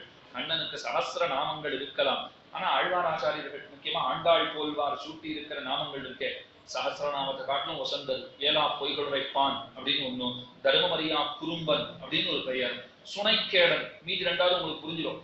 ஏலா பொய்கள் வைப்பான்னா நிறைய கணக்கில்லாத பொய் சொல்றவன், தர்மமரியா குறும்பன்னா தர்மமே தெரியாதவன், சுனைக்கேடன்னா வெட்கம் கட்டவன் அர்த்தம். வெட்கமே கிடையாது அவனுக்கு துளி கூட. எத்தனை அதட்டி அனுப்பிச்சாலும் கோபின்னு கூப்பிட்டு வாசல்ல வந்து நின்றுடுறான். போலாமா இன்னைக்குன்னு கூப்பிடுறான். என்ன போலாமான்னு கேட்கிறேன், நேற்று ராத்திரி 12 மணி வரைக்கும் நீ வருவேன்னு நான் காத்துட்டு இருந்தேன், அப்ப வரைக்கும் நீ வரவே இல்லை, இன்னைக்கு வந்து வெக்கமில்லாம கூப்பிடுறியா, நீ சுனைக்கேடன் அப்படின்னு சொல்லுவார்களாம். பகவானுக்கு அத்தனை ஆனந்தமா. கண்ணன் சொல்றார், பீஷ்மாச்சாரியர் 1000 நாமம் என்ன கோட்டி நாமங்கள் சொல்லலாம், இந்த சுனைக்கேடன்கிற ஒரு திருநாமத்துக்கு ஈடாகுமாங்கிறார். பகவானுடைய சுவாவம் எப்படி இருக்கு பாருங்க. வெக்கம் கட்டவனேன்னு கூட சந்தோஷப்படுறாரு. ஏன் ஜெய் ரணச்சோடுன்னு கூப்பிடுறோம், துவாரகைக்கு போனா பாருங்க பகவானை பார்த்துட்டு எல்லாம், அதுவும் அந்த டாபோர் துவாரகைன்னு ஒரு முக்கியமான ஸ்தலம் இருக்கு, அங்க போனா எல்லாம் ஜெய் ரணச்சோடுன்னு கத்துவா. இதுக்கு என்ன அர்த்தம்? பயந்தாங்குழி கோழைன்னு அர்த்தம். ரணபூமியை விட்டுட்டு யுத்த பூமியை விட்டுட்டு பயந்து ஓடினவனேன்னு அர்த்தம். உண்மையான பயந்தாங்குழியா இருந்தா கூட அவர் என்ன சொல்லுவார்? என்னதான் பயந்து இருந்தாலும் அப்படி கூப்பிடணுமான்னு, எனக்கு பேர் கிடையாதா, கண்ணான்னு கூப்பிடுறதானே பகவான் சொல்றார். கண்ணான்னு கூட்டா எனக்கு பிடிக்கிறது இல்லை, ஜராசந்தனிடம் இருந்து நான் அடிக்கடி பயந்து ஓடிட்டு இருந்தேன். ஜராசந்தனுக்கு பயந்துதானே துவாரகையிலேயே நான் சமுத்திரத்துக்கு நடுவுல மாளிகை கட்டின்றதே அவனுக்கு பயந்துட்டு தானே. இவர் சரியாத்தான் சொல்றாருன்னு கண்ணன். என்ன பயந்தாமொழியும் கூட சரிதான். ஜெய ரணச்சோடு இந்த பேர் ரொம்ப பிடிச்சிருக்கு. அடுத்தது மாக்கனுச்சோர்னு பேர் வச்சுட்டான். வெண்ணை திருடனே நாதஸ்ய நந்தபவனே நவநீத நாட்டியம்னு வேதாந்த தேசிகன் வர்ணிக்கிறார். நந்தன் வீட்டிலே நவநீதத்துக்காக வெண்ணைக்காக ஆடும் பிள்ளையாய் கண்ணன் விளங்குகிறார்னு காண்பிச்சிருக்காருன்னா, அத்தனை எளிவரும் இயல்பினனாக பகவான் விளங்குகிறான். இதெல்லாம் எதுக்காக சொன்னேன்னா, கிளிமொழியாள் சீதா பிராட்டிக்கு இருக்கிற விசேஷனத்துக்காக சொல்ல வந்தது. கிளிமொழியாள்னு பேர் வாங்கியிருக்கார். அந்த கிளிமொழியாள் பெருமானை பற்றி பாடினால் எத்தனையும் கேட்கலாம், பேசினால் எத்தனையும் கேட்கலாம். அதே இடத்துல தெரிவிக்கிறார், அவளை கொண்டு வந்து சிறையில் வைத்ததே குற்றமாயிற்று காணீர். திரும்ப திரும்ப ஆழ்வார் சிறையில் இருக்கிற விளப்புத்த கிளிமொழியாள்னு ஆழ்வார் பாடினார். அதே சொல்றாரு இங்கே, சிறையா வைத்ததே குற்றமாயிற்று காணீர். ஜெகத் ஜனனியா சர்வலோக ஜனனியா இருக்கிற பிராட்டியை கொண்டு வந்து சிறையில வச்சா பாருங்க, அதுவே தப்பாயிற்று. அதனால் என்ன நடந்ததுன்னா, கும்பனோடு நிகும்பனும் பட்டான். ஒருத்தர் 2 பேரா போனா எத்தனை பேர் போய் விட்டார்கள். கரன் தூஷணம் முதலான 14,000 மரக்கர்கள் மாண்டொழிந்தார்கள். கும்பனும் நிகும்பனும் பட்டான். கூற்றம் மானிடமாய் வந்து தோன்றி. ராமானி யார் தெரியுமா? அந்த யமதர்மராஜனே மானிட உருவம் கொண்டு வந்தார் போலே இருக்கிறது. இவன் ஏன் ராமனை பார்த்து மகாவிஷ்ணுவே வந்தேன்னு சொல்லல, கூற்றமே ராமனா வந்ததுன்னு ஏன் மானிடனா வந்ததுன்னு ஏன் சொல்றான்னா, சுவாமிகள்லாம் அத்தனை பேரும் விசாரம் பண்ணினா. முக்கியமா பிரகலாத சுவாமி ரசமா எழுதினார், இவாளுக்கு தெரியும் இந்த இடத்துல ராமன் சர்வேஸ்வரன் தெரியுமான்னா, தங்கள் சாதியினாலே சாதி பேச்சு எமன் போல வந்துட்டான்னு சாதாரணமா சொல்றது இல்லையா, அதே போல இவா பேசி வச்சிருக்கா. மானிடமாய் வந்து தோன்றிங்கிறது வரைக்கும் ரொம்ப ரொம்ப சரி. ஆனா கூற்றம் மானிடமாய் வந்ததுங்கிறது சரியில்லை. கூற்றம்னா யமதர்மராஜன், அவன் மனுஷனா வந்தாங்கிறது சரியில்லை. சாட்சாத்து நாராயணன் தானே மனுஷனா வந்திருக்கான் அப்படின்னு சொல்லணும். மானிடமாய் வந்து தோன்றி ஏன்னு கேட்டால், ராவணன் வரம் பெறும் பொழுதே ஸ்பஷ்டமா கேட்டுதான் என்ன வரம் வேணும்னு கேட்டா, இன்னாரால வரணும் கூடாது, தேவர்களால கூடாது, எல்லாத்தையும் சொல்லிட்டு மனிதர்களால கூடாதுன்னு அவன் கேட்கவே இல்லை. அவன் நினைச்சுட்டான், மனிதர்கள் எனக்கு எம்மாத்திரம், மனுஷா என்ன பண்ண போறா, தேவர்களாலையும் ஒண்ணும் முடியாதுன்னு சொல்லிட்டா, இப்ப மனிதர்கள்னால எனக்கு என்ன தீமை ஏற்பட போறது. அப்ப மனிதர்களை பத்தி அவன் கணிசிக்கவே இல்லை. அதனாலதான் ராமன் மனிதனாய் பிறந்து ராவணனை முடித்தான். இங்க இன்னொரு கேள்வி வருது, ஏன் அவனுக்கு வர அப்படி இருந்தாலும் பகவான் அத்தனை சிரமப்பட்டுதான் அவனை முடிக்கணுமான்னு கேள்வி. ஆண்டாள் பாடும் பொழுது, பொல்லாவரக்கனை கிள்ளி களைந்தானை கீர்த்திம பாடி போயின்னு பாடுறார். பொல்லாவரக்கனை கிள்ளி களைந்தானை, பொல்லாவரக்கன்னு சொன்னால் ராவணன். நிறைய பேர் இந்த இடத்துல நரசிம்மாவதாரம் நினைச்சுப்பா, கிள்ளி களைந்தான்னு இருக்கு. அந்த இடத்துலதான் தெரிவித்தார்கள் பெரியவர்கள், பொல்லா அசுரனை இருந்தாகணும்னா நரசிம்மாவதாரம்னு எடுத்துக்கலாம். அசுரனுக்கும் அரக்கனுக்கும் வேறுபாடு உண்டு. அசுரர்கள்னா சுரர்களிலிருந்து வேறுபட்டவர்கள், தேவர்களுக்கு பங்காளிகள் போலே இருக்குமவர்கள் அப்படின்னு அர்த்தமாகும். அரக்கர்கள்னா நிஷாச்சரர்கள், ராத்திரி வேலையெல்லாம் சுத்திட்டு இருக்கிறவா, தூக்கமே இல்லாத சுத்துறவா. எங்களுக்கு கூட தூக்கம் வருது இல்லையே, நாங்கள்லாம் அதுதானே இப்ப சாதாரணமா சொல்ல வரணும், தூக்கம் வராது ராட்சசாள் மாதிரி சுத்திட்டு இருக்கேன்னு அந்த நாளில் கேட்டு இருந்தா, அது மாறி போய் எப்படி ஆச்சுன்னா பேய் மாதிரி சுத்துறேன்னு ஆயிடுச்சு. ராட்சசாலையும் அப்படி சொல்றது உண்டு, ராட்சசர்களும் பேய்களை போன்றவர்கள், இன்னும் சந்தேகமே. அப்போ பொல்லாவரக்கன்னா ராவணன் தான். அந்த ராவணனை அனாயாசமாக முடித்தவன். இன்னும் அனாயாசமா முடிச்சா போல தெரியலையே, ரொம்ப சிரமப்பட்டு தானே சேது பந்தம் திருத்தி அங்க போய் பெரிய யுத்தம் பண்ணி இந்திரஜித் அடித்த அம்புக்கு மயங்கி கிடந்து எத்தனையோ சிரமப்பட்டு தானே ஜெயிச்சிருக்காருன்னா, ராமன் நினைத்திருந்தால் நொடிப்பொழுதிலே ஜெயித்து விடலாம். ஏன் சுக்ரீவன் இடத்துல சொல்லலையா, சுக்ரீவன் ஏதோ இப்படி பண்ணும் அப்படி பண்ணுன்னு எல்லாம் சொல்லச்சே விபீஷண சரணாகதிக்கும் போது சொல்றாரு, நீ பாட்டுக்கு சேர்த்துக்கலாம்னு சொல்றியே, நாளைக்கு அவன் உனக்கு ஏதாவது ஹானியை செய்தான்னா, ஏதாவது தீமையை செய்தால் நாங்கள்லாம் அப்புறம் எப்படி போய் ராவணன் முடிச்சுட்டு சீதையை மீட்டு கொடுக்கறது, கொஞ்சம் கர்வம் தோற்ற சொல்லிவிட்டான். பார்த்தார் ராமன், ஓஹோ சுக்ரீவன் நாம ஏதோ கையால் ஆகாதவனா வந்து இவன்கிட்ட வந்திருக்கிறதா நினைச்சுட்டு இருக்கான், இந்த பித்தனுக்கு பெருமை சேர்ப்பதற்காக இவனோடே நான் கூறியிருக்கிறேன். அவன் புரிஞ்சுக்கவே இல்லையே, இவனோட நான் சேர்ந்து இவன் இந்த காரியத்தை செஞ்சா இவனுக்கு பெருமை ஏற்படட்டும்னு தான் நான் வந்திருக்கேன். ஆனா இப்ப சுக்ரீவன் என்ன நினைச்சிட்டு இருக்கான், நாம ஏதாவது செஞ்சாதான் ராமனுக்கு பெருமைன்னு நினைச்சுட்டு விபீஷணனை சேர்த்து கூடாது. அப்ப சொல்லுகிறான் பகவான், சுக்ரீவா நான் நினைத்தேன் என்னால் என் நகத்தின் நுனியினாலே ராவணனை கொன்றொழிப்பேன்னு சொல்றார். நம்ம ஆச்சாரியால் தெரிவிச்சா, பகவானுக்கு பூர்வாவதாரம் ஞாபகம் வந்துருத்துன்னா, நரசிம்மாவதாரம் ஞாபகம் வந்துருத்தவருக்கு எந்த ஆயுதமும் தேவையில்லை. சக்கரத்தாழ்வார் தானே வந்து நகமா இருந்திருக்காருன்னு பாக்குறோம். ஒரு அவதாரத்திலையும் அவர் கூட கூட வர்றார். அவர் வாமன அவதாரம் பண்ணினா சுக்கிரன் கண்ணை துரும்பால் கிளறிய சக்கர கையன்னு பாசுறோம். அப்ப பவித்திரமா இருந்தது சக்கரத்தாழ்வார் தான். வாணி பௌராணிகீயம் பிரதேதமகிதம் பிரேக்ஷணம் கேட்டபாரே சக்திரியசிய சுதம்ஷா நகபரசு முகவியாபினி தத்விபூத்தியாம் இன்னும் பூரநாராயணஜியர் சுதர்சன சதகத்திலே பாடுறார். அப்படி பார்க்கச்ச எந்த அவதாரமா இருந்தாலும் கூட பிராட்டியும் உண்டு, பஞ்சாயுதங்களும் கூட சேர்ந்து வர. முக்கியமா சுதர்சன ஆழ்வான் வர. அவர் வந்து முடிச்சு கொடுத்துருக்காரு மொத்தத்தையும். அப்ப கிள்ளி கலைந்தானைன்னா பொருந்தும். ராமன் அனாயாசமா முடிச்சுடலாம், ஆனா முடிக்கணுங்கிற நினைவில்லாமையாலே காலம் தாழ்த்தினான். இப்ப எனக்கு செய்யணும்னு தோணல, ஒருவேளை நாளைக்கு திருந்தி வந்தால் காத்துட்டு இருக்கேன் அப்படின்னு காத்துட்டு இருக்கார். எதிவா ராவணஸ்வயம்னு சொன்னவராச்சே, அதுக்காக காத்துட்டு இருக்கார். ஆக கூற்றம் மானிடமாய் வந்து தோன்றி அம்பினால் நம்மை கொன்றிடுகின்றது அஞ்சினோம் தடம் முங்கத்தம் பொங்கோ. எதுக்கும் தப்பிக்கலாம் போல் இருக்கு, ராமா உன்னுடைய பானத்துக்கு தப்பிக்கிறதுங்கிறது முடியாது போல் இருக்கு.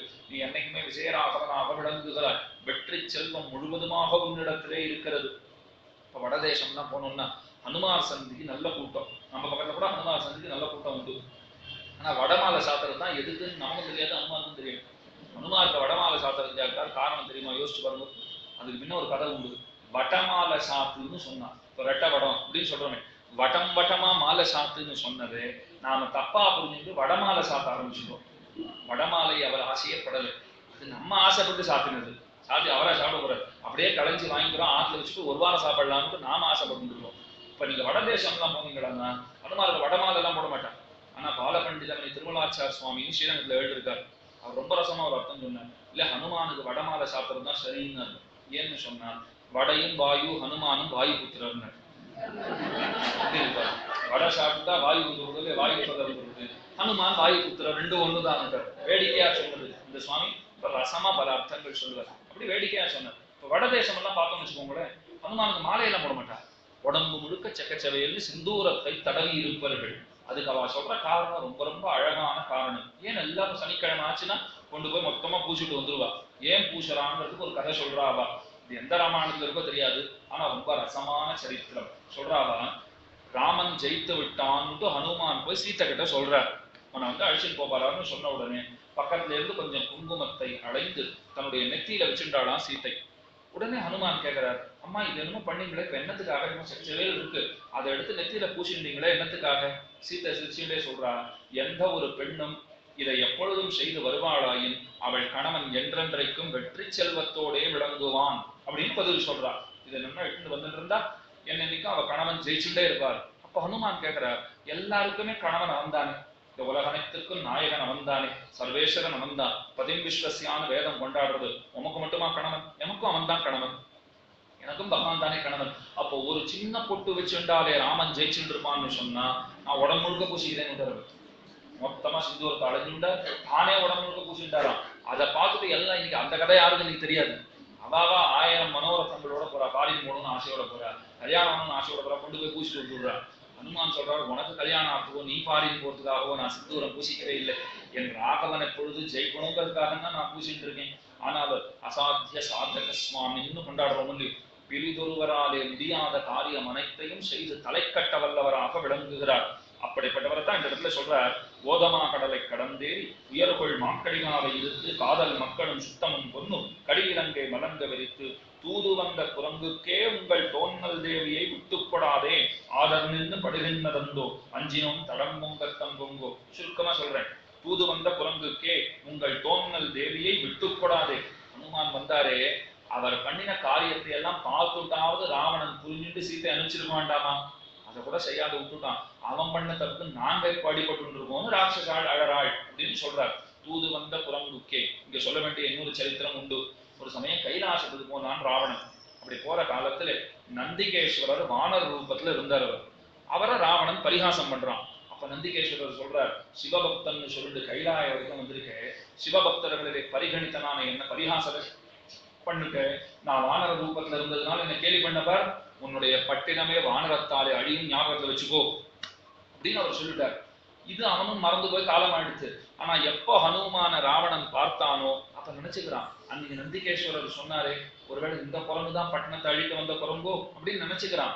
தோணித்தோ இல்லையோ அந்த சமயத்திலேயே புரிஞ்சுட்டு ஹனுமான 2 சுத்து பிரதட்சணம் பண்ணிட்டு விழுந்து சேவிச்சுட்டு மனோஜவம் மாறுத துல்லிய வேகம் இந்த ஸ்லோகத்தெல்லாம் சொல்லிட்டு சீத்தை அனுப்பிச்சுடுறேன் கொண்டு போன்னு சொல்லிருக்கலாம் இல்லையோ, சொல்லாமல் விட்டுட்டான். விட்டு கூடாதே ஆதர் நின்று படுகின்றதந்தோ.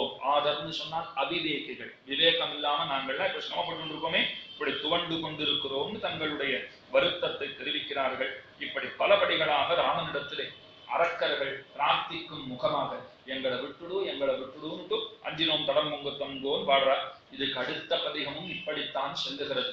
அப்ப திருமங்கை மன்னன்கிற பெரியவர் 4 கவி பெருமாள்னு பேர் வாங்கியிருக்காரு. சதுஷ்கவி பிரதானாய் பரகாலாய மங்களம்னு கொண்டாடுறோம். அப்போ ஒரு அரக்கர் பாவனையில இருந்து பாடுறது கூட எனக்கு தெரியும்னு நிரூபிச்சிருக்காரு. அதுதானே அர்த்தமா இருக்கு. அரக்கர்கள் ராமனுடைய வெற்றியை பாடினா எப்படி இருக்குங்கிறத அந்த பாவனையை தான் வெளியிட்டு இருக்கார். உங்களுக்கு புரியறதுக்கு ஒரு விஷயம் சொல்றேன். இப்ப நம்முடைய பிரதம மந்திரி பல தேசங்களுக்கும் போயிட்டு வந்துட்டு இருக்கார். நம்ம தேசத்துல நிறைய அதை கொண்டாடுறதா இருக்கா. இங்க போனார், இதை கொண்டு வந்தார், தேசத்துக்கு இந்த லாபம் இந்த லாபம். உங்களுக்கு விஷயம் தெரியுமா, நேத்தோ முந்தானோட நம்முடைய அயல் நாடு ஒன்றும் நம்ம எதை விரோதியா நாம நினைக்கிறோமோ நம்மள யார்